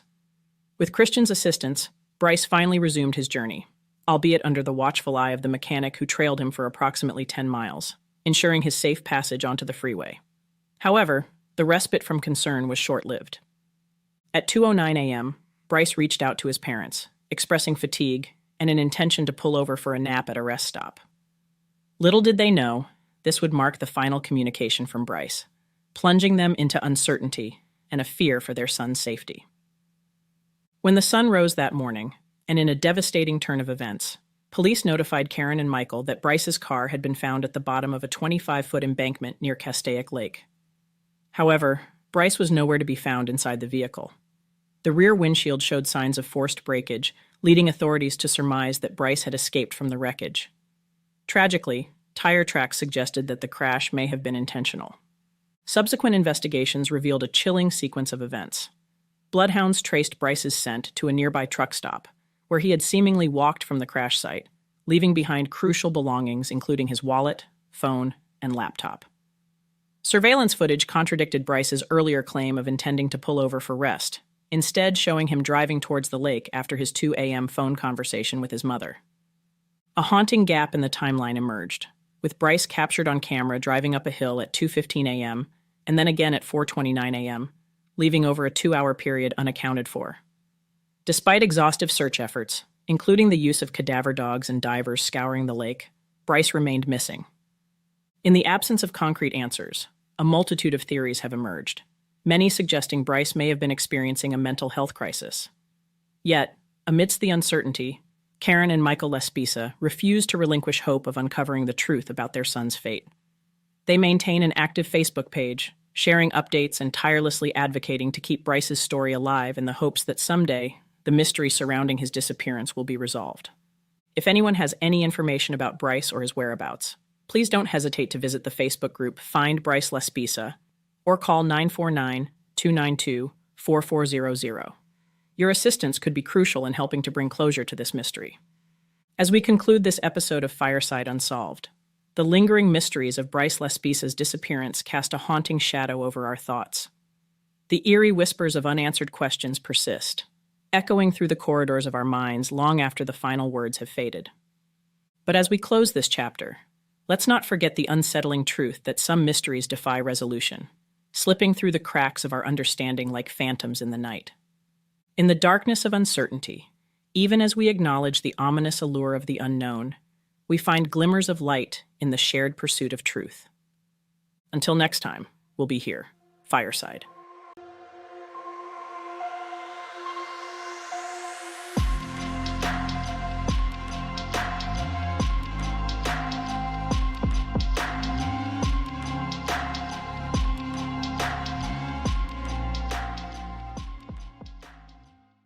Brianna Maitland entered the world on October 8, 1986, in the picturesque town of Burlington, Vermont, nestled amidst the beautiful landscapes of the Green Mountain State. Born to Bruce and Kelly Maitland, she brought joy and light into their lives, becoming a cherished addition to their family. Growing up, Brianna was enveloped in the beauty of rural life, raised alongside her older brother on the sprawling expanse of her parents' farm in East Franklin, Vermont. It was a childhood marked by the simple pleasures of country living, where each day brought new adventures amidst the rolling fields and gentle hills that surrounded their home, mere footsteps away from the Canadian border. Amidst the tranquility of Brianna's upbringing, she possessed a spirit marked with determination and resilience. From a young age, she immersed herself in jiu-jitsu, honing her skills and cultivating a sense of strength and self-assurance. As she embarked on her high school academic journey, Brianna's indomitable spirit shone brightly, leaving a lasting impression on everyone that crossed her path. Her unwavering determination and boundless enthusiasm endeared her to her peers and teachers alike, setting her apart as a beacon of inspiration amidst the ups and downs of adolescence. As Brianna Maitland celebrated her 17th birthday in the cool fall-October air of 2003, she made a decision that would set her on a path of newfound independence and self-discovery. Born from a desire to spread her wings and explore the world beyond her parents' farm, Brianna expressed her longing to move out of her parents' home and closer to a group of her friends residing a mere 15 miles away, attending a different high school. Brianna saw an opportunity to immerse herself in a new community, one that promised adventure and camaraderie. For Kelly Maitland, Brianna's mother, there were no overt signs of strain or tension within their family unit.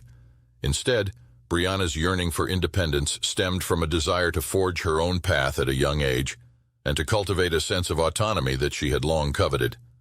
So, Brianna made the journey towards freedom, yet her living arrangements were precarious to say the least. Moving in and out of several friends' homes and couch surfing when possible, Brianna had a hard time with the transient nature of her existence away from her parents. She started to seek stability amidst the ebb and flow of a new high school, friends, and the usual issues that teenagers deal with. By the end of February 2004, Brianna's ongoing quest for stability in her living situation led her to the doorstep of her childhood friend, Jillian Stout, in Sheldon, Vermont, a small town nestled approximately 20 miles west of Montgomery. Here, back amidst the beauty of rural Vermont, Brianna found solace in the familiarity of friendship as she embarked on the next chapter of her life. Despite yet another move and the upheaval of her living situation, Brianna enrolled in a GED program, embracing the opportunity to pursue her academic aspirations on her own terms. With unwavering determination and an indomitable spirit, Brianna confronted the challenges of her reality head-on, guided by a steadfast belief in herself. On the morning of Friday, March 19, 2004, Brianna was ready to take her GED, did so, and passed, a momentous occasion for Brianna.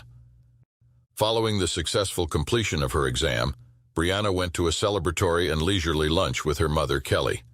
Brianna reveled in the joy of her achievement, and they were both brimming with excitement at the prospect of what lay ahead. As the afternoon sun cast its golden glow upon the landscape, Brianna and Kelly went on a mother-daughter shopping excursion. Yet, amidst the bustle of the stores and checkout lines, a sudden disturbance shattered the tranquility of the moment. While in line, something caught Brianna's eye outside, and with a sense of urgency excused herself, promising her mother she would return shortly. When Kelly emerged from the store, she found that Brianna's demeanor had shifted, her usual vibrancy replaced by an air of unease and agitation. Brianna told her mom she needed to get home so she can get ready for her upcoming shift at Black Lantern Inn. Though Kelly's maternal instincts urged her to probe for answers, she respected her daughter's silence, offering her unconditional support as they made their way to Brianna's current home, Jillian Stout's house. Unknowingly, it was the final exchange between mother and daughter. Kelly bid Brianna farewell. As the clock struck 11:20 p.m. on that fateful Friday night, Brianna Maitland was ready to leave the familiar confines of the Black Lantern Inn, her shift at an end. With exhaustion and another workday looming on the horizon, Brianna expressed to her co-workers her intention to return to the sanctuary of her home, seeking sleep before working her second job in St. Albans the following day. By all accounts, Brianna left that night alone, the soft hum of the engine and the rhythmic cadence of the road her only companions as she navigated the winding streets that led her homeward. As the first light of dawn the following day, passing motorists, drawn by the curious spectacle of an abandoned car, paused to capture the scene in photographs. Among them, one witness reported the discovery of loose change, a water bottle, and a bracelet or necklace strewn haphazardly on the ground. A call to the police was made. A Vermont State Police trooper responding to the dispatch call made the chilling discovery: an abandoned house on Route 118, standing silent and forlorn amidst the rural countryside. And there, nestled against the weathered facade of the old Dutchburn house, sat Brianna Maitland's 1985 Oldsmobile sedan. The scene that greeted the trooper was one of eerie desolation. The siding of the once grand house had been breached by the rear end of the sedan, as if the vehicle had been swallowed whole by the yawning maw of the abandoned structure. A piece of plywood was torn from the house and lay discarded on the car's trunk. Inside the vehicle, clues lay scattered like fragments of a shattered puzzle. 2 of her paychecks lay conspicuously on the front seat. Outside, law enforcement officers observed some loose change, a water bottle, and an unsmoked cigarette. In the eyes of the trooper, the scene appeared to be that of a routine occurrence, an abandoned vehicle left behind by a careless drunk driver, a mere blip on the radar of law enforcement. And so, without a second thought, the car was towed away to a local garage, its significance lost amidst the myriad of daily tasks that filled the trooper's duties. Jillian Stout, Brianna's friend, confidant, and housemate, stumbled upon a note left behind by Brianna on that fateful Friday, its words saying she would return after work that evening. Jillian had been away for the weekend, so many days passed before she realized Brianna had still not returned home, reaching out to Brianna's mom at that time. Unbeknownst to everyone, Brianna's vehicle had been found and towed, but Brianna was nowhere to be seen, and no one was looking for her, her absence unnoticed in the vast expanse of the Vermont countryside. In the aftermath of Brianna Maitland's disappearance, the Vermont State Police assumed the mantle of authority, spearheading the official investigation into the perplexing case. Yet in the early stages of their inquiry, skepticism about Brianna's disappearance loomed large, and the police cast a shadow of doubt upon the possibility of a crime taking place. Instead, law enforcement entertained the notion that Brianna might have chosen to vanish, a choice of her own volition. Undeterred by uncertainty, police officers and search dogs combed the area surrounding the old Dutchburn house, their vigilant search yielding no trace of the missing teenager. Meanwhile, Brianna's vehicle underwent forensic examination at the State Crime Laboratory. Multiple eyewitness accounts emerged, including one from an ex-boyfriend of Brianna, each offering a fragment of insight into the events that unfolded that night. The witnesses of Brianna's vehicle all saw her car parked next to the old Dutchburn house with either a turn signal flashing or headlights on, taking place between approximately 11:30 p.m. and 12:30 a.m. on the night Brianna disappeared. Notably, none of the eyewitnesses to the event saw any person or persons inside, outside, or around the vehicle. Among these leads was an anonymous tip received in the week following Brianna's vanishing, a chilling assertion that she was being held against her will in a house nestled in the quiet town of Berkshire, a mere 10 miles from Montgomery. With a sense of urgency, law enforcement swiftly mobilized, descending upon the house with a sense of purpose. Occupied by Ramon L. Ryans and Nathaniel Charles Jackson, 2 individuals with known ties to the murky underworld of drug trafficking, the house was raided on April 15, 2004. Inside the confines of the house, a scene straight out of a crime thriller unfolded. Various drug paraphernalia littered the premises, including a large stock of crack cocaine, serving as a testament to the illicit activities that had taken root within its walls. Yet amidst the chaos and confusion that permeated the air, there was no sign of Brianna Maitland. Despite the exhaustive search efforts and meticulous examination of every nook and cranny, Brianna's presence remained elusive. Yet as the days turned into weeks and the weeks into months, law enforcement's investigation would form a chilling conclusion. Foul play, once dismissed as a remote possibility, now emerged as the probable cause of Brianna's disappearance, a haunting realization that reverberated through the community. As authorities delved deeper into the shadows of the underworld, a troubling revelation emerged. Interviews with Brianna's close friends revealed a darker side to her life, a world where experimentation with hard drugs, particularly crack cocaine, was not uncommon. And in a chilling twist of fate, it was revealed that Brianna was acquainted with Ryans and Jackson, a connection that blurred the lines between friend and foe, leaving law enforcement grappling with the unsettling implications of her association with known criminals. In late 2004, the Vermont State Police found themselves with a stunning revelation. According to police, a statement by an anonymous older female pierced the silence of the investigation with its graphic portrayal of events, a harrowing tale of betrayal, violence, and unspeakable horror. Contained within the affidavit were allegations so disturbing it challenged even the most seasoned investigators. According to the anonymous informant, Brianna Maitland had met a grisly fate. The signed affidavit alleged that Maitland had fallen victim to the murderous wrath of Ramon L. Ryans, detailing an argument that had erupted between Maitland and Ryans over money exchanged for the purchase of crack cocaine. In a moment of unfathomable rage, Ryans had allegedly murdered Brianna, and then, according to the informant, discarded her lifeless body in the darkness of a basement. To dispose of the body, Brianna's remains had been subjected to the blade of a table saw, a gruesome act of desecration. Finally, as the whirring sounds of the saw faded into the night, Brianna's remains were allegedly scattered on the blood-soaked soil of a pig farm. Yet despite the vivid imagery conjured by the chilling allegations, law enforcement were unable to corroborate the claims contained within the sworn affidavit. The truth remained out of reach, remaining in the shadows of uncertainty, and leaving Brianna's loved ones clinging to hope that one day Brianna could still return. But with each passing day, and as the search for Brianna continued, the Maitland family found themselves besieged by a barrage of horrible anonymous phone calls, whispered to whoever picked up the phone. They were told that Brianna was tied to a tree in the woods.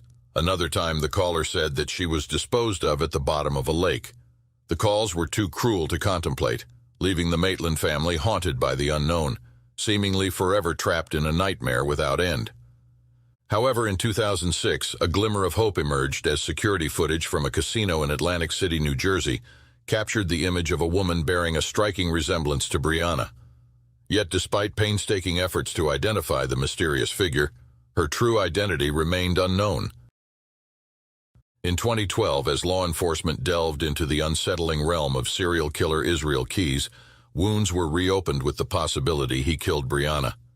With a trail of violence stretching across multiple states, Keyes prompted authorities to explore the possibility of his involvement in Brianna's disappearance. However, the FBI ruled out Keyes as a suspect shortly after his S-word in Alaska in December 2012. In March 2016, there was a poignant moment on the 12th anniversary of Brianna's case, as investigators unveiled a glimmer of hope. DNA samples recovered from Brianna's car offered a ray of light in the darkness, promising a path forward in the quest for answers. In March 2022, 6 years following the announcement that there was DNA found in Brianna's car, the Vermont State Police unveiled a long-awaited revelation: a match. While the identity of the individual remains shrouded in secrecy, officials offered some reassurance, revealing that the person had been cooperative and forthcoming. The FBI is offering a reward of up to $40,000 for information leading to the recovery of Brianna Maitland. If you have any information concerning this case, please contact the FBI's toll-free tip line at 1-800-CALL-FBI or the Vermont State Police tip line at 1-844-84-VTIPS. Have you ever wondered what it would be like to find a huge, life-changing amount of money? Imagine stumbling upon a fortune, tucked away in the most unexpected of places. In this episode of Fireside Unsolved, we investigate the baffling discovery of a trove of $50 and $100 notes, stashed away in the most unlikely of places: the sanitary bin and pipes of a bathroom of an Australian television studio building. Join us as we delve into this captivating and strange story, piecing together the clues and unraveling the mystery behind this extraordinary find. We'll try to uncover the secrets hidden within the walls of the Channel 9 building, as every detail of this peculiar incident will leave you wondering why this cash appeared, where and when it did. We promise that this is a mystery that will continue to baffle and intrigue you. Welcome back to Fireside, episode 66, The Curious Case of the Channel 9 Cash Stash.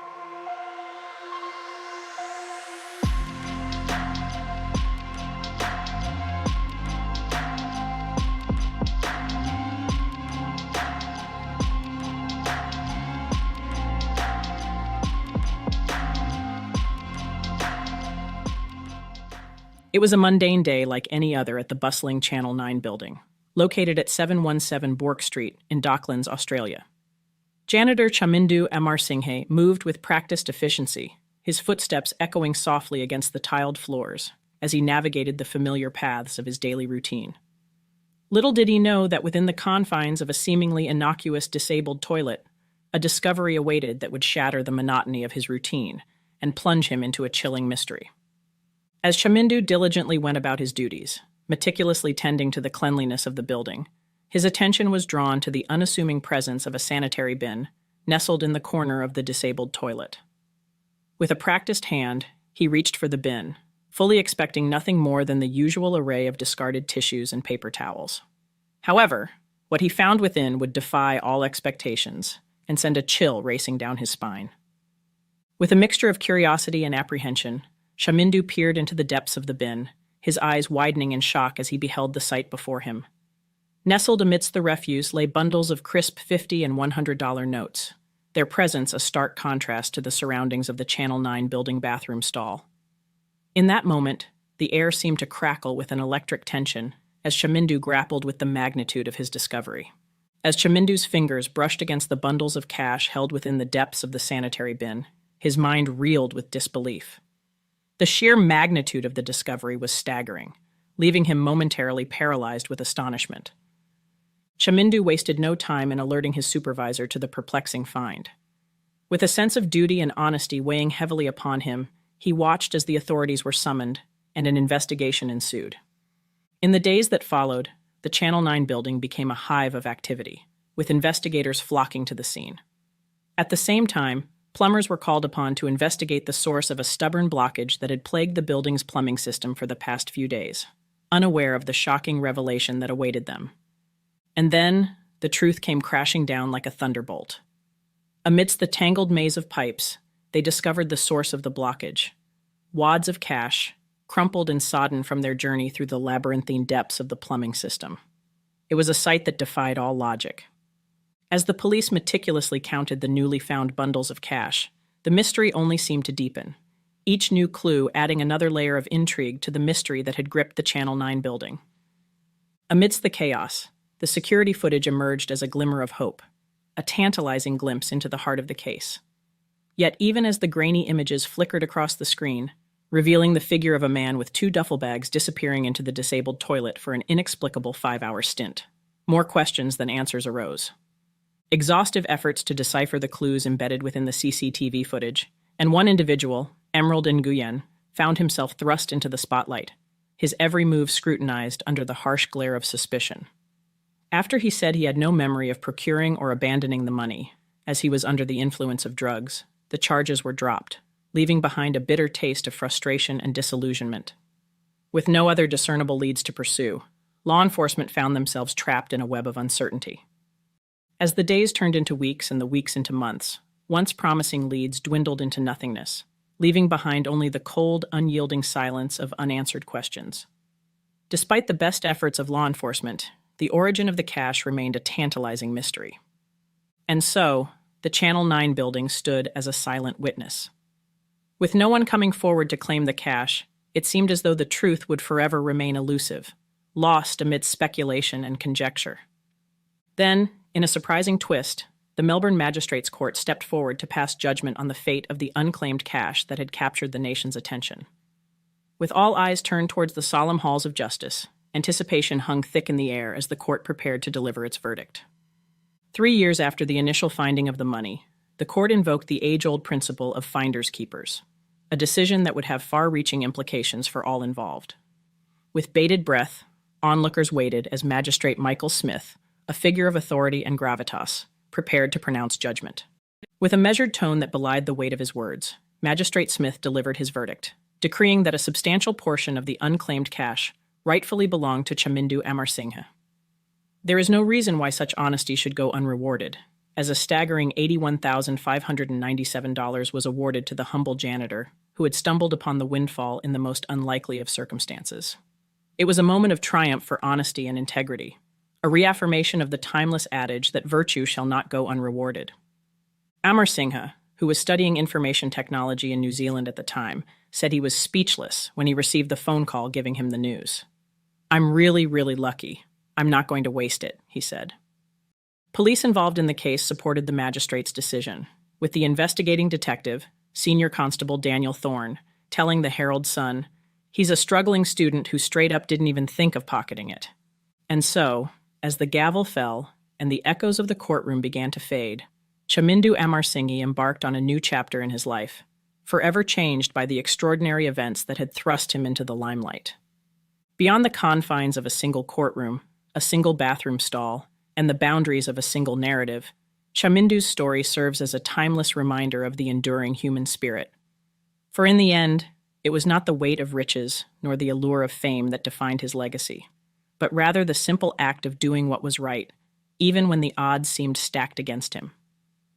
As we turn the final page on this remarkable story, let us do so with a sense of gratitude and humility, knowing that the true measure of a person lies not in the wealth they amass or the accolades they receive, but in the goodness of their heart and the strength of their character. We hope this story can help us strive to emulate his example in our own lives, to stand firm in the face of temptation, and to uphold the values that define us as individuals and as a society. Thank you for tuning in, and we'll see you next time. Fireside. Welcome back to Fireside Unsolved. If you're settling in for the first time, we're thrilled to have you join us in the Fireside Unsolved community. And to our returning listeners and subscribers, your continued support means the world. Thank you for being part of the journey. Tonight we delve into 4 strange but true mysteries, stories stranger than fiction. We begin with a chilling account of a man's brush with death, a near-fatal encounter that defies rational explanation and leaves lingering questions about the nature of fate, chance, and the afterlife. From there, we venture into Nevada, where a perplexing cancer cluster casts a shadow of suspicion over a small community, sparking rumors of environmental hazards and unseen forces at play. Next, in the Lone Star State of Texas, a bizarre incident unfolds, leaving questions about what we know about the universe. And finally, we delve into the haunting tale of a little girl's ghostly companion, a figure that will lead to a truth that will chill you to the bone. Now grab a blanket, stoke the flames of your curiosity, and prepare to explore the mysteries that continue to baffle us all. This is Fireside Unsolved, Episode 67, 4 Strange but True Mysteries.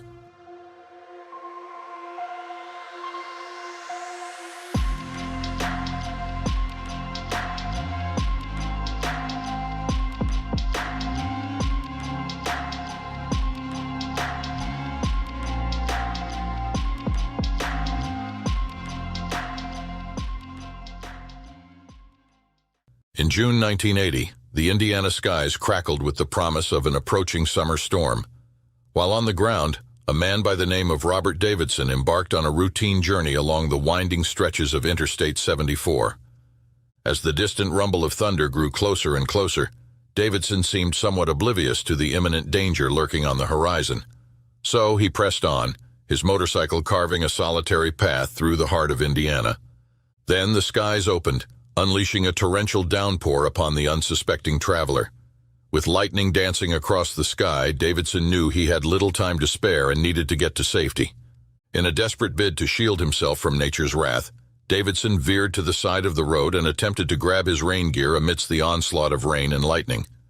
At that moment, and with a deafening crack, a bolt of lightning came down from the sky and struck Davidson with the force of 1,000 suns. In an instant, his world was consumed by a blinding white light as 200,000 volts surged through his body, tearing his boots from his feet and searing every fiber of his being. In the immediate aftermath of the lightning strike, paramedics descended upon the scene quickly and desperately attempted to save Robert. It seemed unlikely someone would survive a direct lightning strike of this magnitude, and a palpable sense of foreboding hung heavy in the air. That's when events took a chilling turn towards the inexplicable. In a baffling twist of fate, suddenly every power circuit in the ambulance failed, plunging the scene into darkness and chaos. Even the backup batteries succumbed to the mysterious forces, leaving the paramedics trying to handle an unforeseen problem in an already tense situation. In the middle of the chaos, a figure suddenly emerged in the road, seemingly from the shadows, and stood at the back of the opened ambulance. Clad in black garments reminiscent of 1800s-style clothing, the mysterious woman held a Bible close to her chest. Her arrival sent shivers down the spines of those present. With a solemn determination, the woman approached Robert, ignoring the bewildered gazes of the EMTs and curious onlookers. She reached out to touch him, her touch imbued with an otherworldly energy. As she began to chant and pray, her voice reverberating with an ancient power, the paramedics watched in awe and disbelief. She began to slap the Bible she was holding on the road, and with each strike of her Bible against the unforgiving ground, the air crackled with a tangible sense of anticipation, as if the very fabric of reality hung in the balance. Then, without warning, the woman's prayers took on a cacophony of strange tongues that defied all rational explanation. As the paramedics looked on in stunned silence, a sense of unease settled over the scene, their rational minds struggling to comprehend the strange sight unfolding before their eyes. And then, as suddenly as she had appeared, the woman vanished into the night. As if in response to her departure, the power in the ambulance surged back to life, casting a flickering light back upon the scene. Robert's vital signs miraculously returned, and despite the grim prognosis of the doctors awaiting him at the emergency room, a glimmer of hope emerged from the terrible lightning strike that had taken place. Robert Davidson's miraculous recovery continued to defy all odds, and after 2 months of an induced coma in order to recover, he emerged just in time to welcome his first grandchild into the world. Whispers of disbelief surrounded Robert's recovery. Among the ranks of the paramedics and bystanders who had gathered at the scene, including 2 of the paramedics who had fought desperately to save Robert's life, adamantly insisted that the mysterious woman, clad in black and wielding a Bible, had actually never been there. Their recollections painted a picture of a scene untouched by the supernatural, a testament to the fallibility of human perception. Yet for others, the memory of the mysterious woman remained etched in their minds with a chilling clarity that defied all rational explanation. They spoke of her presence with a conviction born of first-hand experience, recounting the prayers and the otherworldly aura that surrounded her, leaving no doubt in their minds that she had been there. The truth behind the identity of the mysterious woman remained, and still does remain, shrouded in uncertainty. Known only as the Lady in Black, she faded into history, like many other local legends, her presence relegated to the realm of folklore and myth.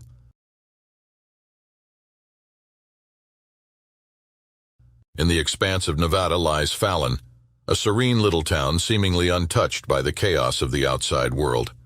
With its picturesque landscapes and close-knit community of approximately 8,000 people, it's the quintessential setting for a place where neighbors become like family, and children can roam freely in the embrace of small-town charm. But beneath the town of Fallon lies a chilling mystery that has gripped the citizens in fear and uncertainty. Between the years 1997 and 2002, 17 children, the very heart and soul of this town, were diagnosed with cancer. It began with Dustin Gross, a vibrant young boy whose innocence was shattered by the sudden appearance of odd bruises and crimson specks that marred his skin. His mother, Brenda, filled with dread and desperation, watched helplessly as doctors delivered the devastating diagnosis that threatened to steal her son's life: acute lymphoblastic leukemia. As Dustin started his grueling chemotherapy treatments, a terrifying pattern began to emerge.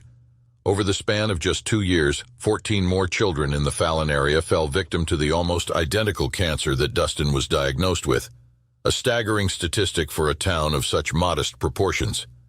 The fabric of Fallon's community was torn apart as fear and uncertainty swept through its streets. Desperate parents clung to each other for support, their hearts heavy with the weight of unanswered questions. Authorities, too, were rattled by the unprecedented outbreak, their investigations yielding more questions than answers. And as the chilling shadow of childhood leukemia descended upon Fallon, the local hospital found itself inundated with the heartbreaking plight of innocent children battling a relentless enemy. Amidst the chaos, registered nurse Barbara de Braga, her heart heavy with concern, dared to voice the unthinkable, the dreaded specter of a cancer cluster, a haunting reality that threatened to engulf the very heart of their beloved community of Fallon. With trembling hands and a resolve born of desperation, she reached out to the powers that be, igniting the flames of official inquiry and setting in motion a quest for answers that would shake Fallon to its core. Enter Dr. Randall Todd, his sharp mind and unwavering determination serving as a guiding light in the fog of uncertainty. With the weight of the community's hopes resting upon his shoulders, he delved deep into the medical records and scientific data, searching for the spark that set this town ablaze. Yet even as Dr. Todd's tireless efforts unearthed new clues, the relentless march of tragedy showed no signs of abating. The tide of childhood leukemia surged forward, claiming new victims with ruthless efficiency, leaving a trail of devastation in its wake. A glimmer of hope emerged in the form of Zach Beardsley, a brave young soul whose battle against leukemia became a rallying cry for justice and understanding. With unwavering resolve, his mother Tammy flung open the doors of their home to a team of scientists, their search for answers echoing through the home. Yet despite their best efforts, the truth remained out of reach, shrouded in the murky depths of speculation. Whispers of environmental toxins and hidden dangers haunted the once peaceful streets of Fallon, arsenic-laden drinking water to the ominous shadow of radiation lingering from underground atomic tests. Every conceivable explanation was explored in a desperate quest for answers. Some pointed accusing fingers at the nearby lakes and rivers, tainted by the specter of mercury poisoning. Others turned their gaze towards the sprawling fields of nearby farms, where pesticides mingled with the very air they breathed, casting uncertainty over the once fertile soil. And then there was the sinister presence of jet fuel, its cancerous fumes wrapping around the unsuspecting town. Laden with benzene, a silent killer cloaked in the guise of progress, it seeped into the very fabric of their lives. But for all the theories and conjecture, one chilling truth remained.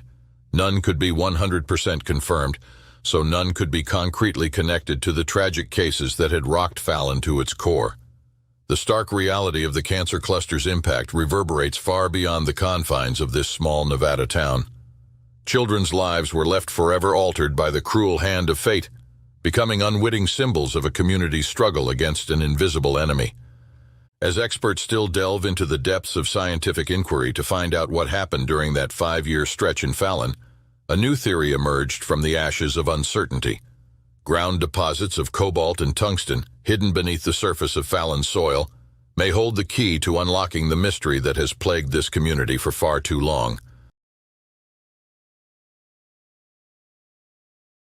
On a crisp December night in 1980, the roads of Dayton, Texas were abruptly interrupted by an otherworldly encounter that would forever alter the lives of Betty Cash, Vicki Landrum, and Vicki's 7-year-old grandson, Colby. As they navigated the quiet streets, their journey home took a surreal turn when an inexplicable light pierced the darkness ahead. Drawn closer by an eerie sound emanating from the source of the light, Betty halted the car, her senses overwhelmed by the intensity of the brightness. Stepping out into the night, she beheld a sight beyond comprehension. A diamond-shaped object in the sky, its 4 points casting an otherworldly glow. But it was not merely the sight that seized their undivided attention. It was the intense heat emanating from the craft, like flames licking the air right in front of their faces. A fearful Betty returned to the safety of the car, only to find the metal door handle scalding to the touch. Within moments, the strange craft vanished into the night, leaving behind a trail of questions. Their encounter, however, was far from over. Later that evening, after returning home and going to bed, Vicki Landrum's grandson, Colby, stirred with an unsettling sickness. His feverish state and sudden illness foreshadowed the strange affliction that would soon grip them all. Vicki, too, succumbed to the inexplicable illness, both she and Colby bearing the unmistakable signs of a severe sunburn, despite not being in the sun long enough to even get a tan. Then Vicki discovered Betty, stricken with a fever of alarming proportions. Large welts marred her face and hands, a haunting testament to the events of the previous night. As they grappled with their shared affliction, one question lingered unanswered. What dark forces had descended upon Dayton, Texas that December night, leaving all three of them with intense sickness? Betty's condition spiraled into a perilous battle for survival. Rushed to the hospital, she found herself in the care of Dr. Mallory Pagan, whose diagnosis chilled everyone involved to the bone. Acute radiation poisoning, yet another chilling reminder of the mysterious events. Over a month and a half, Betty's struggle became more pronounced, her once vibrant demeanor eclipsed by the insidious grip of radiation sickness. The toll was evident, her hair and skin both lost from her face and head. Unfortunately, Betty was not alone in her affliction. Vicki and young Colby, too, bore the scars of their encounter. While their symptoms were not as severe as Betty's, the lingering effects still haunted them in their recovery. Determined to uncover the truth, John Schuessler of the Mutual UFO Network decided to investigate, deciding to go to the very site of the unbelievable encounter in December 1980. There, etched into the asphalt, lay a chilling testament to the inexplicable. A large circular mark, a scar on the ground from the extraordinary events that had transpired. Following the investigation of the site, John Schuessler and his team left. Then witness accounts spoke of unmarked trucks arriving on the scene. With surgical precision, they excavated the earth, erasing all traces of the mysterious mark before covering it anew with fresh asphalt, leaving behind only whispers of their roadwork. As John delved deeper into the mystery surrounding the encounter, he uncovered a web of corroborating accounts from eyewitnesses who had also seen the unidentified object in the sky that night. Among them was Sergeant L. Walker, whose chance encounter with a fleet of military helicopters flying overhead only added another layer of intrigue to the saga. He thought there may have been a plane crash and they were searching for the wreckage that night. Little did he know his observation would become a crucial piece in the puzzle. Convinced that the military held the key to unlocking the truth, Betty and Vicky embarked on a relentless pursuit for answers. Their plea to Senators John Tower and Lloyd Benson marked the beginning of a quest for justice that would take them to the very heart of the military establishment. With hope in their hearts and determination in their eyes, they set foot in Bergstrom Air Force Base, seeking not only assistance but validation for the harrowing ordeal they had endured. Inside the confines of the base, their hopes soared as they were ushered into a room adorned with maps pinpointing the precise location of the sighting. Yet, their optimism soon waned as they faced hours of grueling interrogation, their words meticulously recorded by a military stenographer. Despite their fervent pleas, the military staunchly denied any involvement in the incident, leaving Betty and Vicky to grapple with the harsh reality of their predicament. Denied medical damages and thwarted in their pursuit of justice, Betty and Vicky's resilience remained unwavering. In a final act of defiance against the forces that had silenced them, they sought recourse in the halls of justice, filing a lawsuit against the U.S. government in a bid to hold them accountable for their suffering. However, their hopes were dashed once more as their plea fell on deaf ears, denied by a federal judge for lack of evidence. As the years passed, Betty and Vicky bore the heavy burden of their encounter, their bodies weakened by the lingering effects of the unexplained radiation exposure. Despite their valiant struggles, their health steadily declined, each year marked by hospitalizations and battles against the onslaught of illness. Tragically, Betty's journey came to an end on December 29, 1998, a haunting coincidence that saw her depart this world exactly 18 years after the night that forever altered her destiny. Her passing served as a poignant reminder of the lasting impact of that encounter, and a testament to the toll exacted by forces still not explained. Vicky, too, succumbed to the ravages of time and illness, her spirit finally finding peace in 2007. Meanwhile, Colby, the innocent witness to the inexplicable events of that December night, continues to carry the weight of unanswered questions, his longing for closure echoing through the corridors of time. With each passing day, he clings to the hope that someday, somehow, the truth behind the incident that forever changed the course of their lives will finally be revealed, offering peace to a soul forever haunted by the mysteries of the unknown events of a December night in 1980.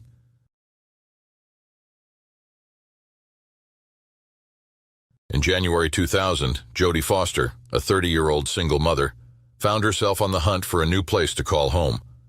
With her 2-year-old daughter Hannah in tow, Jodie stumbled upon a quaint apartment complex nestled along Parmack Road in Chico, California. Intrigued by the "For Rent" sign beckoning from the front lawn, she decided to take a quick tour of the building. As Jodie stepped foot into the charming yet uneasy atmosphere of the apartment complex, she was overcome by a strange feeling that permeated the air. Brushing aside her initial unease as mere nerves from the stressful process of apartment hunting, Jodie proceeded with the tour, determined to find a suitable abode for herself and her daughter. Despite the nagging sense of discomfort lingering in the back of her mind, Jodie was drawn to the apartment and decided to fill out an application. Within a matter of days, she found herself on the brink of moving into her new residence. The first night in their new home, Jodie was plagued by a chilling nightmare that shook her to the core. In her dream, she witnessed a haunting scene unfold before her eyes. A man and a woman, their faces twisted with malice, stalked a terrified young woman through the shadows of the night. Waking in a cold sweat, Jodie was left bewildered and disturbed by the vividness and malevolent nature of her dream. As the weeks passed, Jodie's nightmares only intensified, each one more detailed and harrowing than the last. Meanwhile, her young daughter Hannah began to speak of an angel named Myliz, prompting Jodie to question the inexplicable occurrences unfolding within the walls of their new home. It wasn't until a chance encounter with a longtime tenant that Jodie learned the chilling truth about her apartment's dark past. Discovering that her new home was once inhabited by a woman who vanished without a trace, and hearing tales of others who have abruptly fled the premises over the years, Jodie was gripped by a growing sense of dread. Haunted by the unsettling revelations and the eerie experiences plaguing her and her daughter, Jodie found herself trapped in a nightmare from which there felt like there was no escape. As the sinister forces lurking within the apartment began to reveal themselves, Jody realized that she may have unwittingly stepped into a realm where the line between dreams and reality blurs, and where the past holds sway over the present in ways she could never have imagined. As the months passed, the strange occurrences surrounding Hannah's sightings of My Liz and Jody's terrifying dreams escalated into a night of sheer terror, marked by poltergeist activity that pushed Jody to her breaking point. In the dead of night, Jody gathered her daughter and fled the apartment, vowing never to return to the scene of their haunting ordeal. Years later, in 2008, Jody found herself compelled to confront the dark history of their former residence. Delving into the apartment's past, she unearthed a shocking revelation that sent chills down her spine and shattered her sense of safety and peace. It all began on January 31st, 1976, when Marie Elizabeth Spanhake disappeared while walking home from a flea market on Mangrove Avenue in Chico, California. The disappearance, reported by Spanhake's boyfriend after an argument, sparked a frantic search effort. Despite exhaustive questioning and investigations, no clues emerged to shed light on Spanhake's whereabouts. It was as if she had vanished into thin air, leaving behind a void of unanswered questions and unresolved grief. Years later, in November of 1984, a shocking confession rocked the quiet town of Red Bluff. Janice Hooker, seeking redemption for her sins, confided in her pastor about a dark secret that had haunted her for years. She revealed that she and her husband, Cameron Hooker, had abducted a young woman named Colleen Stan in May of 1977 while she was hitchhiking from Oregon. For over 7 years, Colleen endured unimaginable horrors at the hands of her captors, enduring repeated R-word and torture in captivity. Shockingly, she had been confined to a small box under the Hooker's bed for hours on end, subjected to unspeakable torment in a nightmarish prison of their making. Driven to the brink of mental collapse, Janice finally mustered the courage to release Colleen from her captivity and seek absolution for her crimes. Her confession would not only expose the depravity lurking beneath the surface of a seemingly ordinary suburban neighborhood, but also cast a chilling shadow over the fate of Marie Elizabeth Spanhake, leaving Jody grappling with the horrifying realization that her former apartment may have been the scene of unspeakable atrocities. As the layers of Janice Hooker's confession unfolded, the chilling truth of Marlise's fate came to light. Janice's harrowing account reveals a gruesome tale of abduction, torture, and murder of Marlise that sends shockwaves through the community of Chico, California. Marlise, a young woman walking along Mangrove Avenue, unwittingly fell prey to the sinister intentions of Cameron and Janice Hooker, sealing her tragic fate. Despite exhaustive efforts by authorities to locate Marlise's remains, her body remained elusive, lost to the depths of the forest where her killers supposedly disposed of her. The lack of physical evidence left her family and loved ones without closure, haunted by the uncertainty of her final resting place.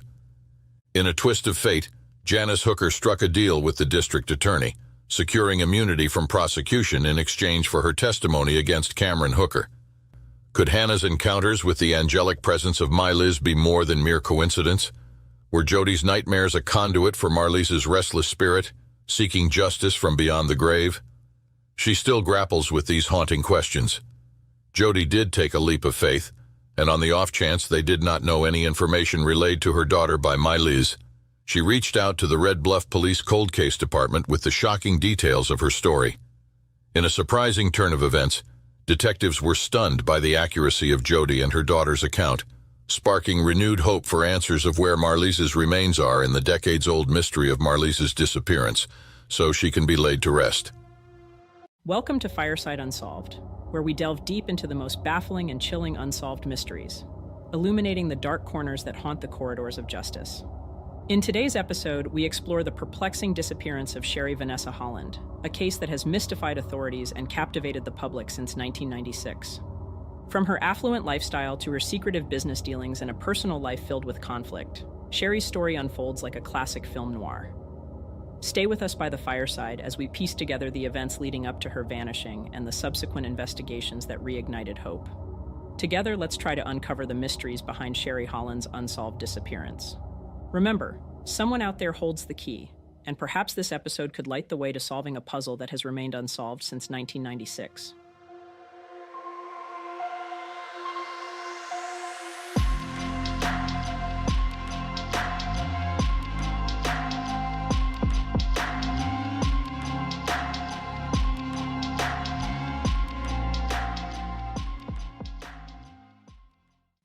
In 1996, Sherri Vanessa Holland was living an enviable life with a primary residence on the upscale Peachtree Battle Avenue in Atlanta, Georgia, complemented by a scenic vacation home in Flagler Beach, Florida. Known for her refined taste and successful career, Holland enjoyed splitting her time between these two beautiful locales. In mid-August 1996, Holland was preparing to transition from the relaxed, sunny shores of Florida back to the bustling urban life of Atlanta. This journey was prompted by a significant phone call she had eagerly awaited, hinting at important developments awaiting her back in Georgia. Authorities later highlighted the critical nature of this call, which seemed to be a catalyst for her abrupt departure back to Atlanta. On the morning of August 16, 1996, Holland was observed for the last time. Between 11:30 a.m. and 12 p.m., neighbors saw her leaving her Flagler Beach home, presumably heading towards Atlanta. Her departure appeared routine, however, it would soon become apparent that something was amiss. Holland never completed her journey to Georgia. Holland's unexpected absence quickly alarmed her family when she failed to return to her Atlanta home as scheduled. As the hours passed without any contact from Sherri, concerned for her safety, her sisters took prompt action, filing a missing persons report with the Georgia authorities. This set into motion a series of official checks and investigative steps aimed at uncovering where Sherri was. Upon receiving the report, law enforcement officials conducted a thorough examination of Holland's Atlanta residence. They discovered that the home contained surprisingly few personal belongings, suggesting that she might not have spent much time there recently or had left in a hurry. This sparse setup raised more questions than answers about her lifestyle and the circumstances leading up to her disappearance. Further complicating the investigation was the fact that Holland's sisters and her boyfriend all had keys to her Georgia home. Each of them, however, firmly stated that they had not entered the residence since Holland's disappearance, ruling out their direct involvement in any activities at her home post-disappearance. Their statements left investigators pondering the significance of the phone call Holland received before leaving Florida and what, if any, connection it had to her sudden and mysterious vanishing. 8 days after Sherri Vanessa Holland was last seen, a significant discovery was made that added a complex layer to her missing persons case.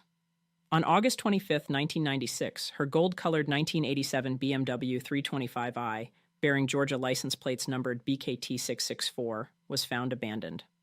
The car was located on the northbound side of Interstate 75 near Exit 76, strategically positioned between Macon, Georgia, and just south of Atlanta, near Morrow, Georgia, close to Highway 54. The BMW's placement on such a busy interstate sparked numerous questions about the circumstances leading to its abandonment. Notably, the vehicle had a flat tire, caused by a nail that had punctured the right side front tire. The location and condition of Holland's car raised suspicions and prompted further investigations. Law enforcement considered various scenarios, including whether Holland had stopped due to the flat tire and met with foul play, or if the car had been deliberately placed there to mislead the investigation. The finding of the car so close to major cities yet visibly stranded offered a poignant image in the ongoing mystery of what happened to Sherri Vanessa Holland after she set out for her Atlanta home on that fateful day in August 1996. After Sherri's disappearance, another unsettling discovery was made that deepened the mystery surrounding her fate. Holland's two dogs, named Gracie and Bear, were found wandering in a field near the Stratford Arms apartment complex in Riverdale, Georgia. This location was approximately 2 miles from where Holland's abandoned BMW was located on Interstate 75.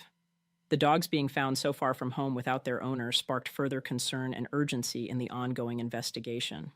Witness accounts reported seeing Gracie, one of the dogs, moving along Valley Hill Road and Upper Riverdale Road periodically after Holland went missing. Notably, one resident of the Stratford Arms apartment complex recounted an encounter with Gracie, who seemed intent on leading him towards a wooded area across the street from the apartments.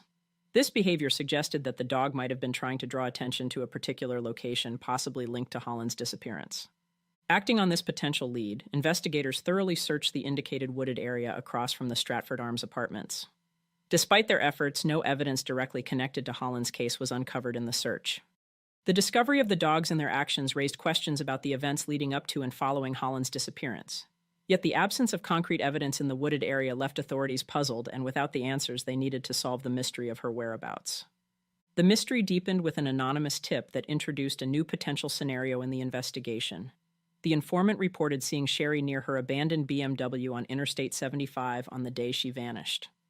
According to the tip, Holland was observed loading luggage into a white pickup truck, suggesting she might have voluntarily left her car to travel with someone else. This tip led authorities to conduct a detailed search of the area around where her car had been found, hoping to uncover any trace of Holland or signs of the reported white pickup truck. However, despite their efforts, no tangible evidence was found to substantiate the sighting or clarify the circumstances described by the informant. The lack of confirmation or additional witnesses who could corroborate the anonymous tip left investigators wanting. This unverified sighting of Holland has remained a compelling yet unconfirmed piece of the puzzle in her case. It suggests a possible willingness to vanish, and gives somewhat of an explanation for her sudden disappearance, but, without further evidence, continues to be one of the many unresolved aspects of this troubling case. Adding to the intrigue and complexity of her case, another tip surfaced, detailing a possible sighting that might provide clues to her whereabouts. This tip came from a witness who reported seeing a woman, matching Holland's description, accompanied by a man. According to the witness, they were observed entering a mid-1980s blue Oldsmobile, notable for its dense and faded paint, on the night she disappeared. This new information prompted investigators to expand their focus, considering the possibility that Holland might not have been alone or acting independently at the time of her disappearance. The specifics about the vehicle, particularly its distinct worn condition, provided a new lead for authorities to pursue, potentially enabling them to track down the car and its owner for further questioning. Despite these efforts, the sighting remained unverifiable, similar to previous tips. Without additional corroborating evidence or witnesses, establishing the credibility of this sighting and its relevance to the case proved challenging. Nevertheless, each piece of information was crucial to offering potential pathways to uncover what truly happened to Sherri Vanessa Holland. The investigation took a dramatic turn when authorities interviewed her business partner. During this crucial interview, it was revealed that Sherri had been operating an escort service since 1992, a business that she was still actively involved in during and up to the date of her disappearance in August of 1996. Sherri's business partner expressed a firm belief that her disappearance, and likely murder, was directly linked to her involvement in the escort service. Notably, he referred to Sherri in the past tense throughout the interview, suggesting he strongly believed she had met with foul play. This assertion was underscored by his claims that she had made several enemies through her business dealings. It was disclosed that she had allegedly installed hidden video cameras around the escort service's property. According to her business partner, she used these cameras to record employees and clients in compromising situations, subsequently using the footage to blackmail them. This practice, if true, could have provided ample motive for numerous individuals to wish harm upon her. Further intensifying suspicions, her business partner further disclosed that he had overheard discussions among some individuals about the possibility of murdering Sherri prior to her disappearance. This chilling revelation suggested a premeditated aspect to her potential murder, rooted in her controversial business practices. These new insights painted a grim picture of the dangers Sherri Vanessa Holland may have faced in her questionable entrepreneurial activities, and provided investigators with a new angle from which to approach the case, focusing on individuals who might have had a motive to harm her due to the alleged blackmail. Sherri's personal life was not spared from the complexity that followed in all other aspects of her life. She had been involved in a long-term relationship with a married man since 1989. This relationship was fraught with challenges. Besides the obvious, the guy was married. Nevertheless, the boyfriend revealed to authorities that although he and his wife had separated briefly in 1990, they eventually reconciled. Despite this reconciliation, Sherri and her boyfriend had discussed plans to marry by December 1996. However, at the time of her disappearance, he said that he was having second thoughts about being with Sherri, and remained married. The tensions in their relationship came to a head shortly before Sherri's disappearance. Her boyfriend recounted that they had a significant argument about the state of their relationship just before she left for her Flagler Beach home in August 1996. She departed Georgia for her Florida home with their issues still unresolved, adding emotional turmoil to the backdrop of her subsequent disappearance. On the day she vanished, Sherri's boyfriend provided crucial timing details to the investigators. He stated that Holland paged him at approximately 11:30 a.m. He called her back, and during their conversation, she assured him that she would give him a call once she arrived in Atlanta. Tragically, he never heard from her again. Further complicating the matter, her boyfriend claimed that his wife was unaware of the affair, suggesting that if his wife did indeed find out, it could introduce another potential motive or participant in the circumstances surrounding Sherri's disappearance. This tangled web of personal relationships and unresolved conflicts provided investigators with multiple avenues to explore in trying to uncover what happened to Sherri Vanessa Holland. The investigation into Sherri's disappearance continued to unravel an unnerving narrative, shedding light on her emotional state and plans around the time she vanished. Friends of Sherri's reported to authorities that she was increasingly despondent regarding her tumultuous relationship and the burdens of managing her escort business. By August 1996, the stress had seemingly reached a tipping point, leading her to contemplate significant changes in her life.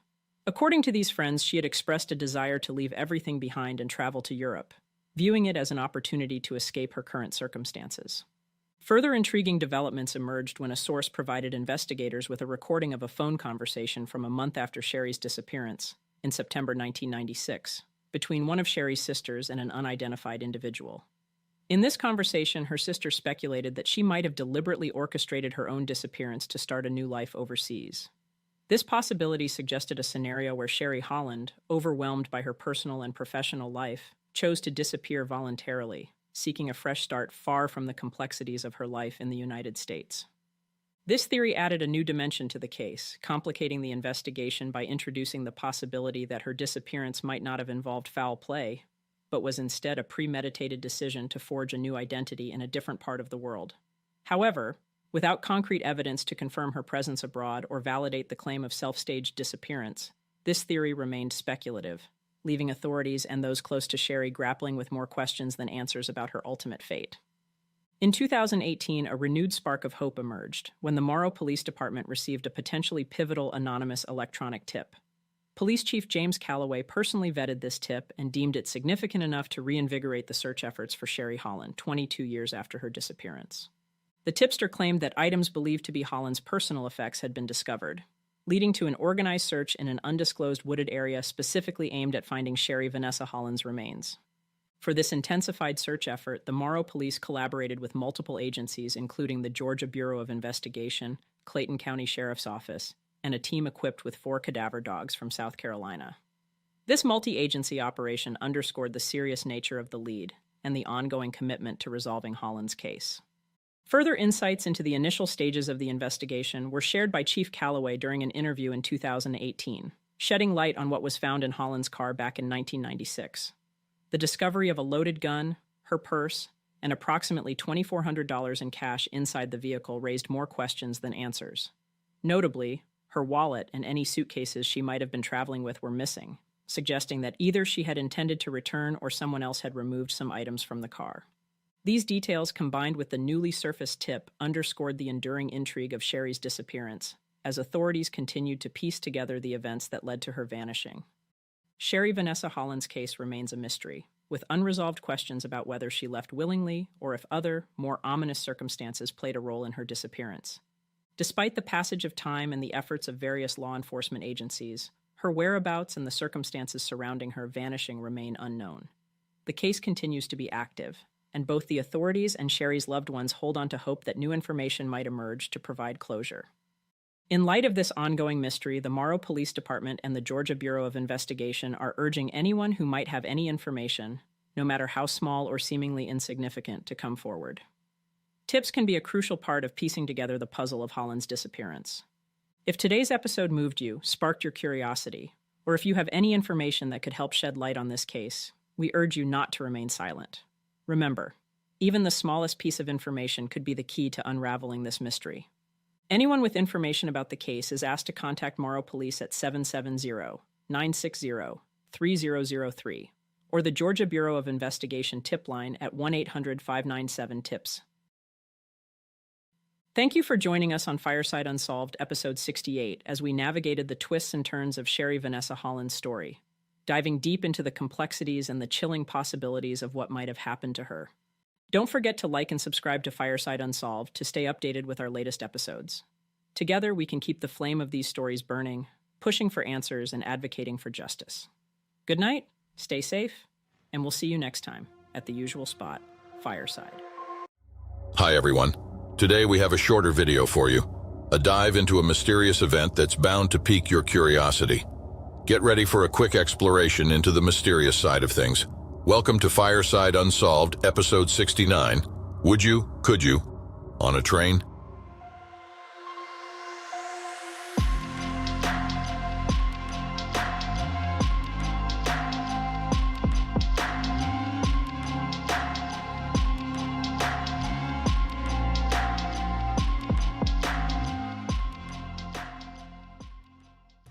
On September 29, 2016, a devastating event unfolded as a New Jersey transit train met with a tragic accident in Hoboken, resulting in the death of one individual and injuries to over 100 others.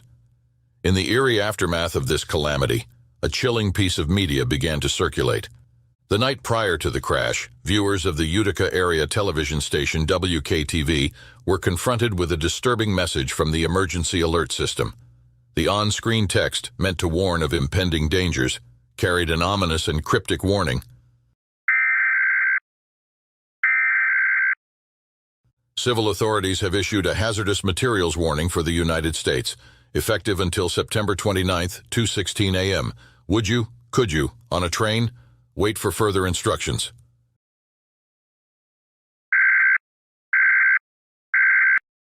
In a dark twist, this bizarre and unsettling message seemingly referenced the popular Dr. Seuss book Green Eggs and Ham, leaving viewers puzzled and concerned. Was this a mere coincidence, or was there something more sinister at play? As the community grappled with the fallout from the crash, the mysterious alert added a layer of intrigue and speculation to an already tragic event. The television station quickly took to social media to clarify the situation. On Twitter, they stated, "If you were watching our 6 p.m. newscast, you saw a hazardous materials warning message. There is no such warning. It was a technical error." They sought to reassure the public and dispel the growing concern among viewers. Further addressing the issue, WKTV published a detailed article explaining the mishap. The article stated, "If you were watching our newscast around 6:17 p.m. or at 10:38 p.m., you may have seen a hazardous materials warning crawl across your screen. There is no such warning. The message was an automated test which was not intended for public display. This message originated from FEMA as a test and had the national location code in it. Tests should not have that code as it is automatically retransmitted.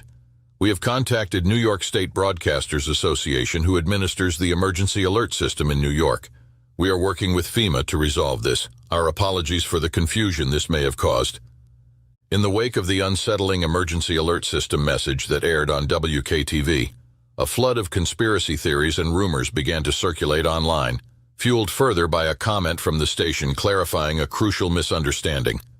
FEMA denied having sent out the original alert and announced a full investigation into how their codes were potentially compromised.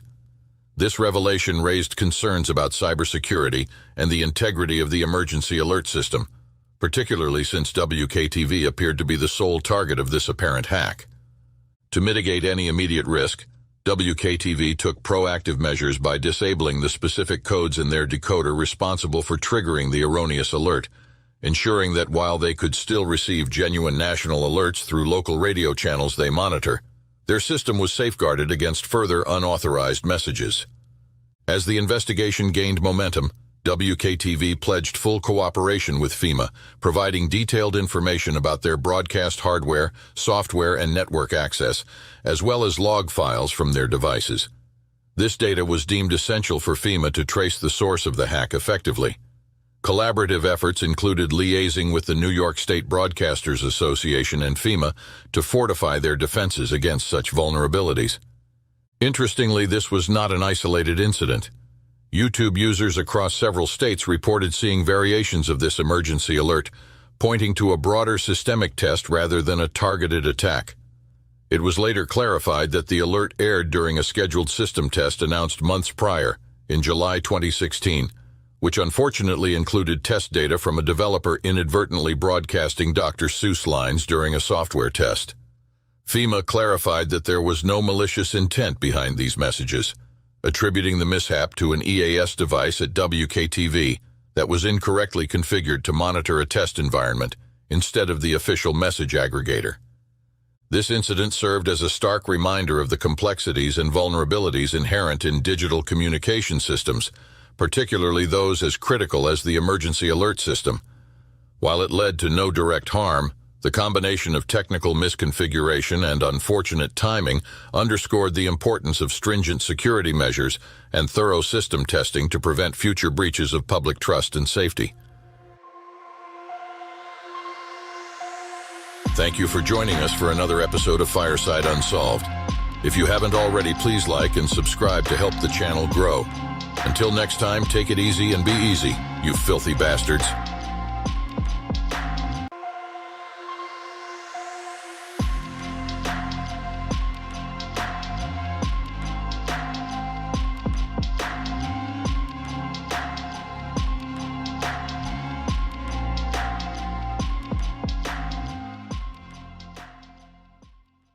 Hanan Monsour's life story unfolds with the richness and complexity akin to the intricate patterns of Lebanese tapestry.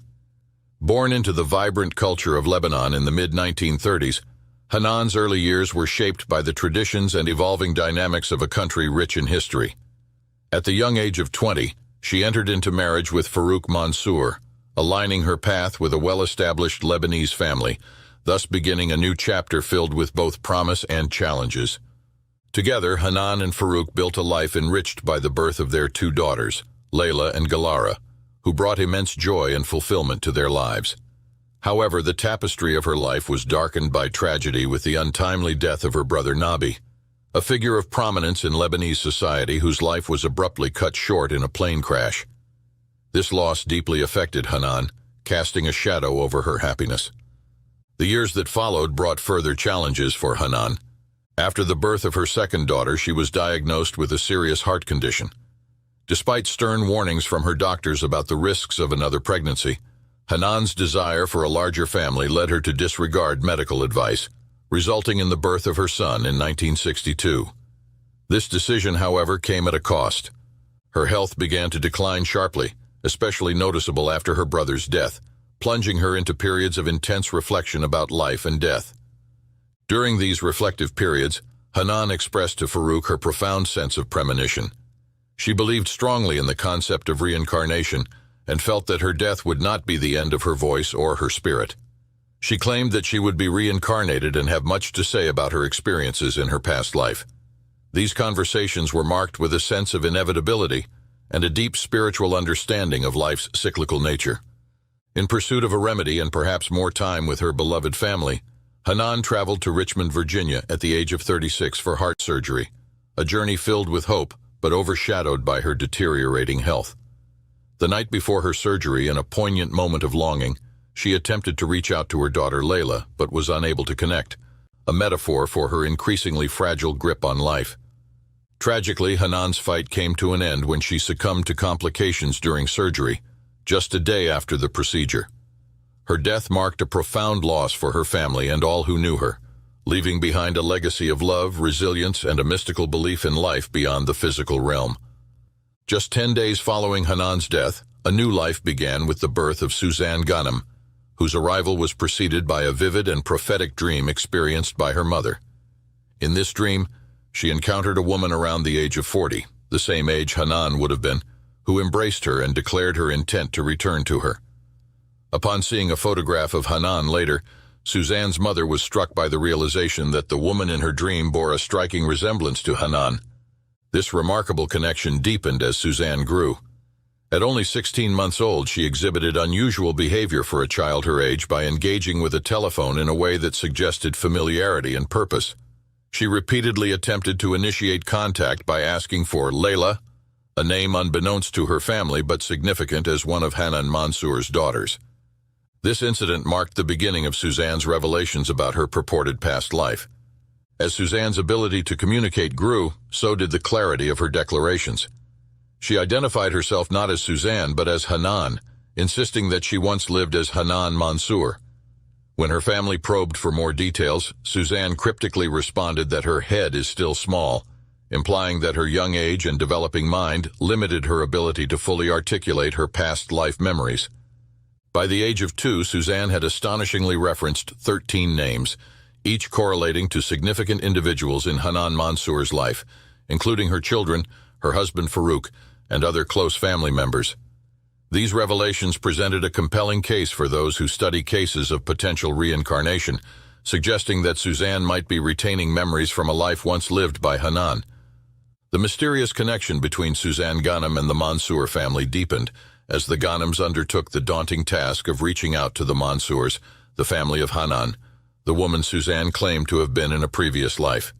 The encounter that followed would challenge the bounds of skepticism and belief. Upon learning of Suzanne's assertions, the Monsours, driven by a mixture of curiosity and disbelief, decided to meet the young girl. Their skepticism was understandable. The notion of a child claiming to be the reincarnation of a deceased relative was as unsettling as it was unfathomable. However, their doubts were soon to be confronted by startling revelations. During their meeting, Suzanne's knowledge about the Monsour family was put to the test.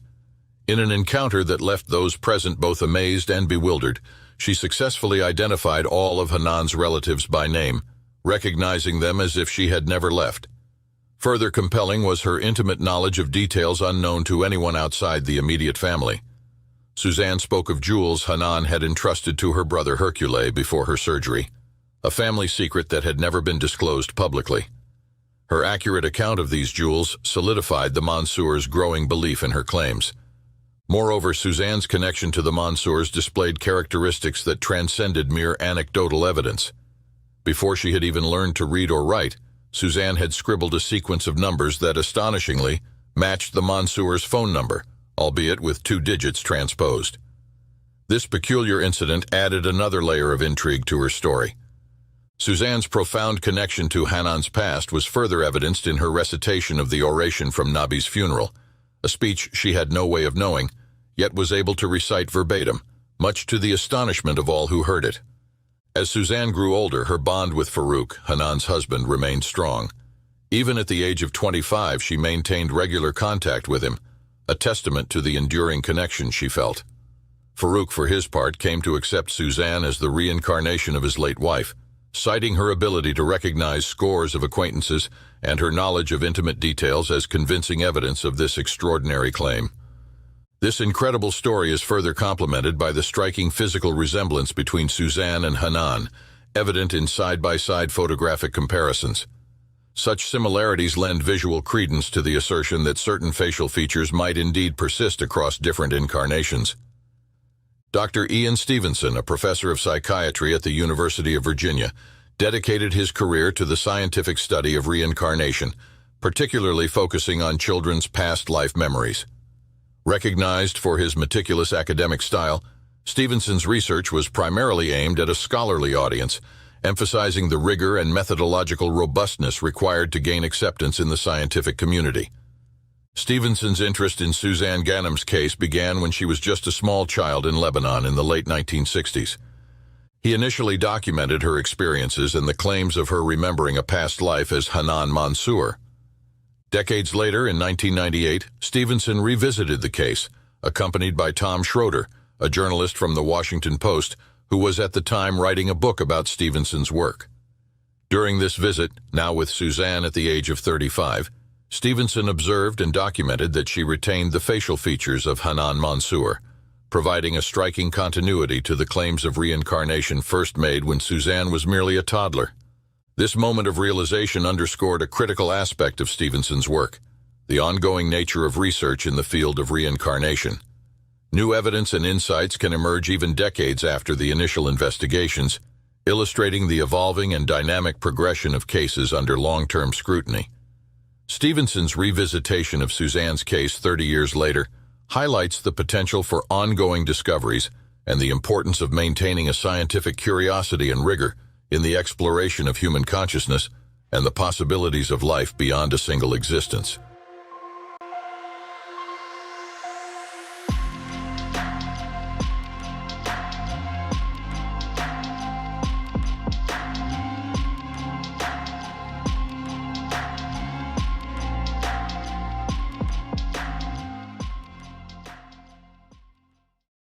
In the quiet town of Ammanford, Carmarthenshire, a chilling mystery has forced the owners of a seemingly ordinary house to abandon their home, haunted by sounds that defy explanation. Alan and Christine Tate, the couple in question, experienced the onset of this eerie phenomenon one evening in June 2018, marking the beginning of an ordeal that would soon drive them away from their residence of over a decade. Christine was in the midst of a mundane task, making coffee in the kitchen, when the silence was broken by what she initially thought were faint, unidentifiable noises. Dismissing it as her imagination, she continued her evening, unaware that these sounds were merely the prelude to a series of events that would alter their lives irrevocably. Over the ensuing weeks, the quiet of the house was shattered by an array of disturbing noises, the screams of women and children, the heavy, ominous knocking as if from some great depth, and the distinct murmur of men conversing in a foreign language. The origin of these sounds, especially the harrowing screams that seemed to emanate from beneath the very foundations of their home, specifically the basement, remained a mystery. Driven by a mix of fear and need for answers, Alan and Christine began to record the strange occurrences. They hoped that these recordings would provide tangible evidence of their claims, suggesting that their house concealed a dark and sinister secret, perhaps a hidden dimension to its past unknown even to them. Despite their efforts, when the local police investigated, they were unable to determine the source of the screams or validate the couple's unsettling claims. With no explanation and the sounds persisting, the emotional and psychological toll became too great for the Tates. Feeling unsafe and uneasy in their own home, they made the difficult decision to leave, vowing never to return to the place that had been their haven for 11 years. Forced to flee their home due to the disturbing sounds that haunted their daily lives, Alan and Christine Tate took refuge in a camper van, yet their resolve to uncover the truth about the mysterious noises remained unshaken. Determined not to let the mystery linger unresolved, they embarked on a rigorous investigation, setting up an array of recording devices throughout their forsaken house. Christine's initial encounter with the unexplained phenomena began innocuously with what she described as a flushing noise that seemed to come from nowhere in particular. Puzzled and increasingly unnerved, she alerted Alan, who then strategically left his phone in the bathroom with a recorder activated in hopes of capturing any unusual sounds. To their astonishment, not only did the device record the mysterious flushing, but it also picked up the distinct hum of a running machine. Motivated by these findings, the Tates expanded their surveillance to cover every corner of the house. The recordings they gathered were alarming: the clanking of chains, the roar of a motorbike starting up, and, most chillingly, human screams. As the investigation deepened, it became apparent that the sounds were emanating from beneath the structure, specifically under the basement located directly below the kitchen. Alan, driven by a mix of fear and the need for answers, took drastic measures by digging two 1.5-meter channels into the basement walls to place recording equipment closer to the source. The sounds captured from these channels were even more varied and unsettling. Alan reported hearing a woman's screams, disturbing sexual noises, the barking of dogs, the mechanical rhythm of a printing press, the revving of a motorbike, the blast of a car horn, and what eerily resembled a police siren. Each recording added to the complexity and depth of the mystery, suggesting a hive of unseen and unknown activity beneath their home.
With hundreds of hours of recordings documenting these bizarre occurrences, the Tates have amassed a compelling body of evidence that suggests something or someone resides beneath their former home. The nature of these subterranean activities remains a mystery, one that the couple continues to probe with a mix of dread and determination, hoping that one day the truth will surface, explaining the inexplicable phenomena that drove them from their home. Convinced that what they experienced was real and potentially linked to criminal activities, They have since dedicated themselves to raising awareness about the situation, traveling across the UK to spread the word and seek support. Hundreds of people have been in touch with us, and they agree that this needs to be properly looked at, Allen shared, expressing a deep desire for answers and validation. In a bold move to bolster their claims, the Tates sent a key to their house to Wales Online, warning journalists about the potential risks of entering the property. The house, nestled in a bustling town center and hidden down a narrow, lonely alleyway, contains a sealed-off basement with no direct access except through a small, dark hole, further deepening the mystery. Despite their extensive efforts to capture evidence of the noises, a recording device left by journalists at the edge of the basement hole captured no unusual sounds. Frustrated but undeterred, the Tates have launched a petition demanding a thorough investigation by the authorities into their claims. They allege that the police have largely ignored their concerns, and they fear for their safety, believing that a serious criminal operation involving people trafficking or drug manufacturing could be occurring right beneath the former site of their home.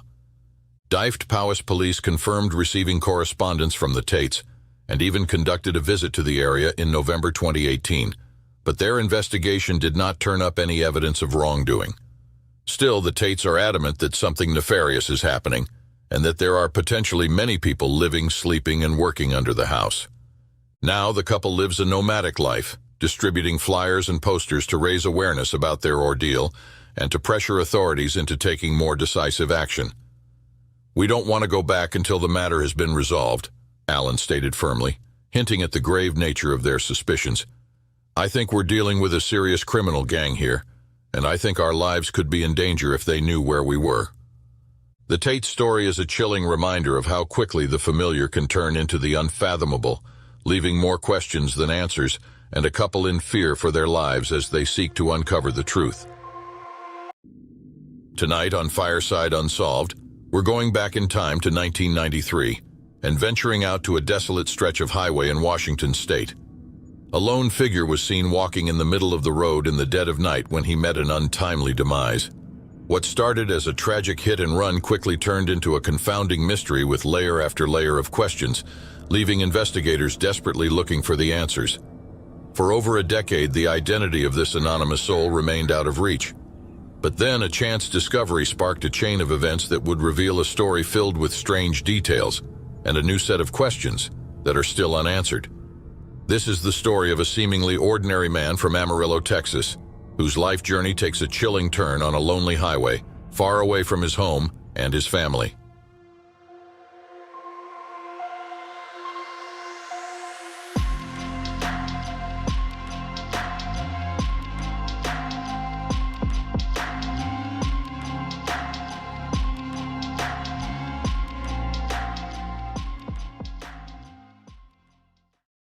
January 28, 1993, began as an ordinary day for David Glenn Lewis, a respected lawyer and judge of the court at law, with a private practice in Amarillo, Texas.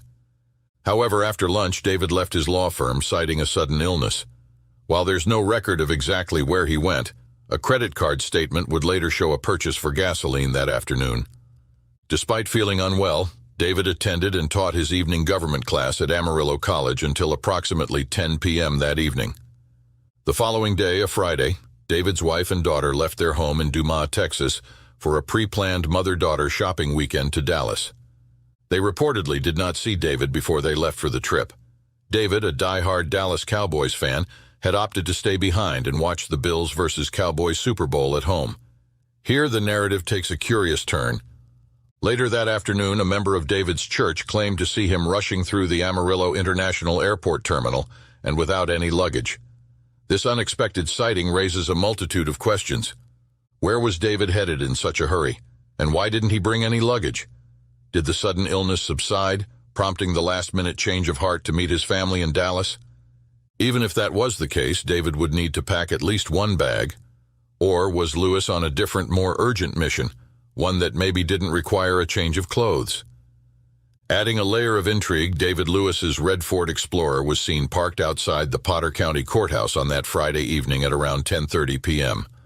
However, the Explorer was no longer there by the next day.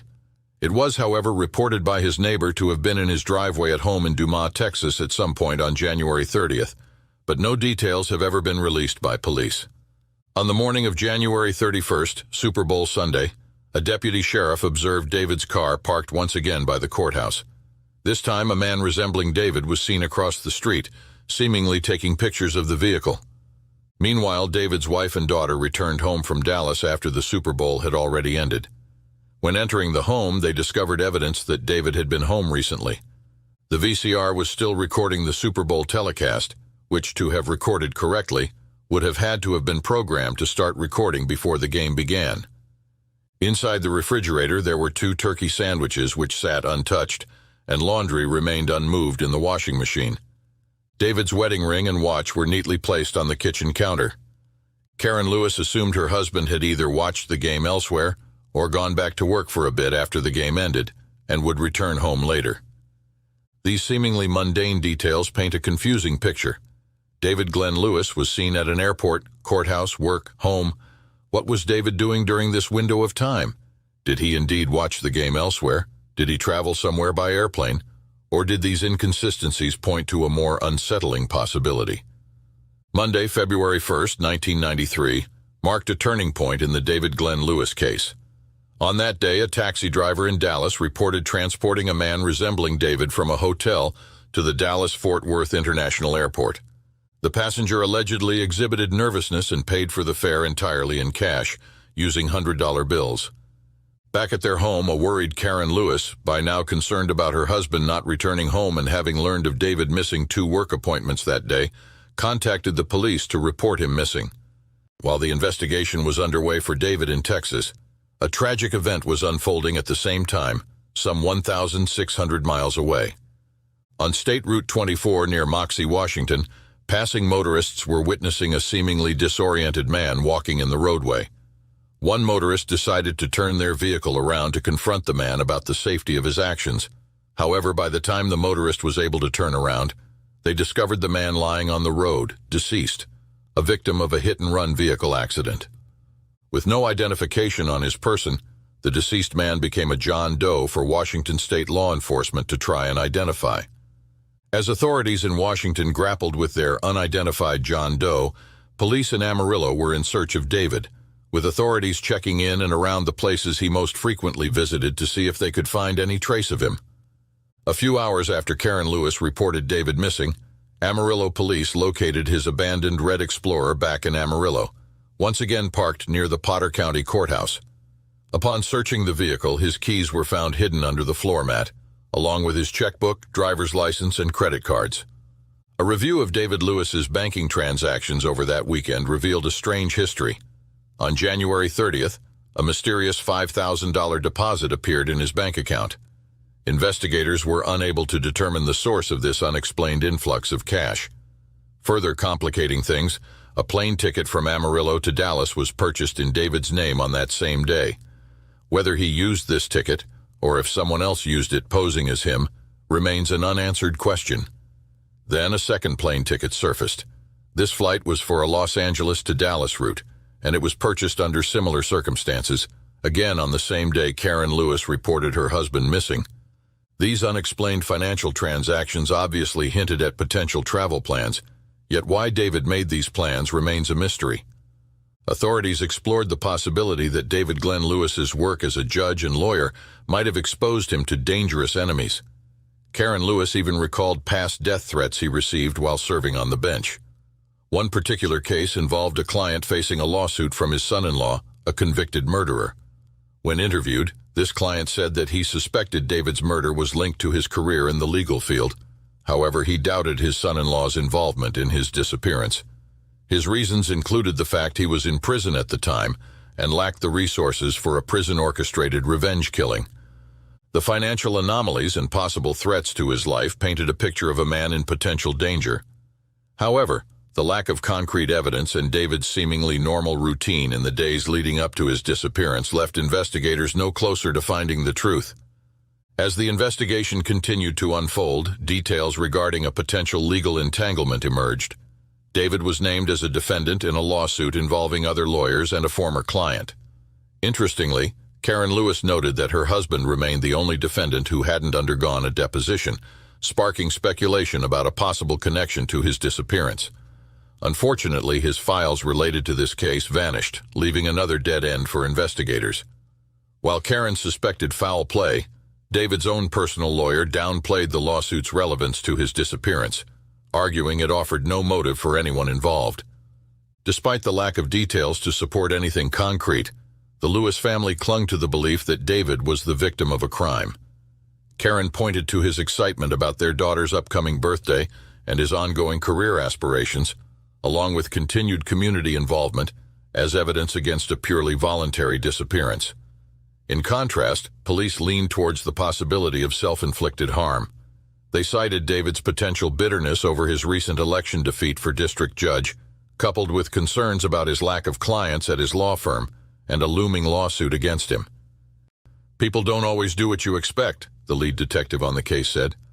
Unverified reports and sightings of David placed him throughout the Southwest, from Arizona to Mexico and everywhere in between. However, by June, the investigation had reached a frustrating standstill. Authorities requested Karen Lewis take a lie detector test, a request she refused, further straining the relationship between the family and law enforcement. After being open for close to a decade, the Amarillo police officially closed the investigation into the case in 2002, with the purchased plane tickets their primary evidence to conclude David Glenn Lewis had disappeared voluntarily with no signs of foul play. This conclusion left the Lewis family deeply unsatisfied. The unanswered questions surrounding Lewis's financial transactions, the missing legal files, and the unexplained sightings only fueled their belief that something sinister had transpired. While the investigation into David Glenn Lewis's disappearance by the Amarillo Police Department reached an official close in 2002, a dedicated detective, hundreds of miles away from Texas, was determined to bring closure to his own eerie case. In 2003, Pat Ditter, a Washington State Patrol detective near Yakima, Washington, came across a newspaper series in the Seattle Post-Intelligencer that highlighted the challenges of investigating long-term missing person cases. The article sparked a critical realization. The existing databases, specifically the National Crime Information Center database, were hindering efforts to connect missing persons with unidentified decedents. Inspired by the article, Ditter decided to explore alternative avenues for investigation.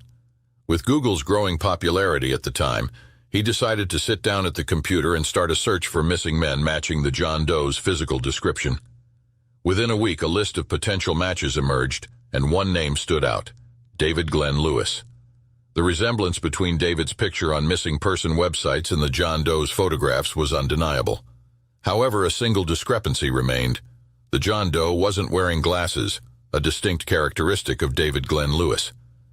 Ditter revisited the inventory of John Doe's personal effects, and on that list were glasses, kept in evidence by Washington State Patrol since 1993, and tucked away in the pockets of the military fatigues the man was wearing at the time of his death, were a pair of eyeglasses, a perfect match for Lewis's style and eyeglass prescription. With renewed hope, Ditter reached out to the Amarillo police. DNA testing comparing a tissue sample from the John Doe with DNA from David's mother delivered the definitive answer.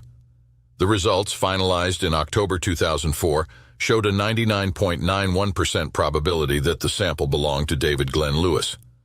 David Glenn Lewis, once a missing person, was finally identified as the John Doe from Moxie, Washington. This bittersweet conclusion brought an official end to David's cases in both Texas and Washington state.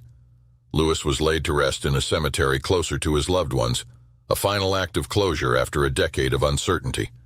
The identification of the John Doe as David Glenn Lewis provided long-awaited closure on one front, yet it simultaneously birthed a fresh set of agonizing questions.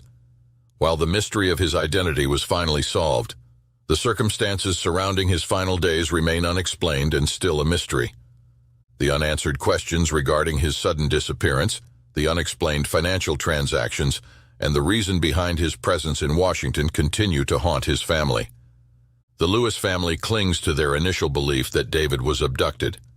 While they acknowledge the possibility of a voluntary trip to Yakima, Washington, they find it highly improbable. Karen Lewis specifically pointed out that the camouflage fatigues and work boots found on her husband at the time of his death were not his, and nothing that he even owned. Additionally, Karen doesn't know why David would not be wearing his glasses at the time of his death, a crucial everyday necessity for him. As this episode of Fireside Unsolved comes to a close, one thing remains certain. The questions surrounding David's final days continues to captivate and confound all whom hear his story. From the quiet plains of Amarillo to the desolate highways of Washington state, the pieces of this perplexing puzzle still call for a resolution. Maybe one day this perplexing story will be solved and the questions will finally be answered, shedding light on the darkness that still covers the final moments of David Glenn Lewis's existence. Join us next time as we keep the fire burning, delving deeper into the shadows, seeking answers to the questions that linger in the aftermath of tragedy. We'll keep your spot warm until next time on Fireside Unsolved. Thank you for joining us for another episode of Fireside Unsolved. If you haven't already, please like and subscribe to help the channel grow. Until next time, take it easy and be easy, you filthy bastards.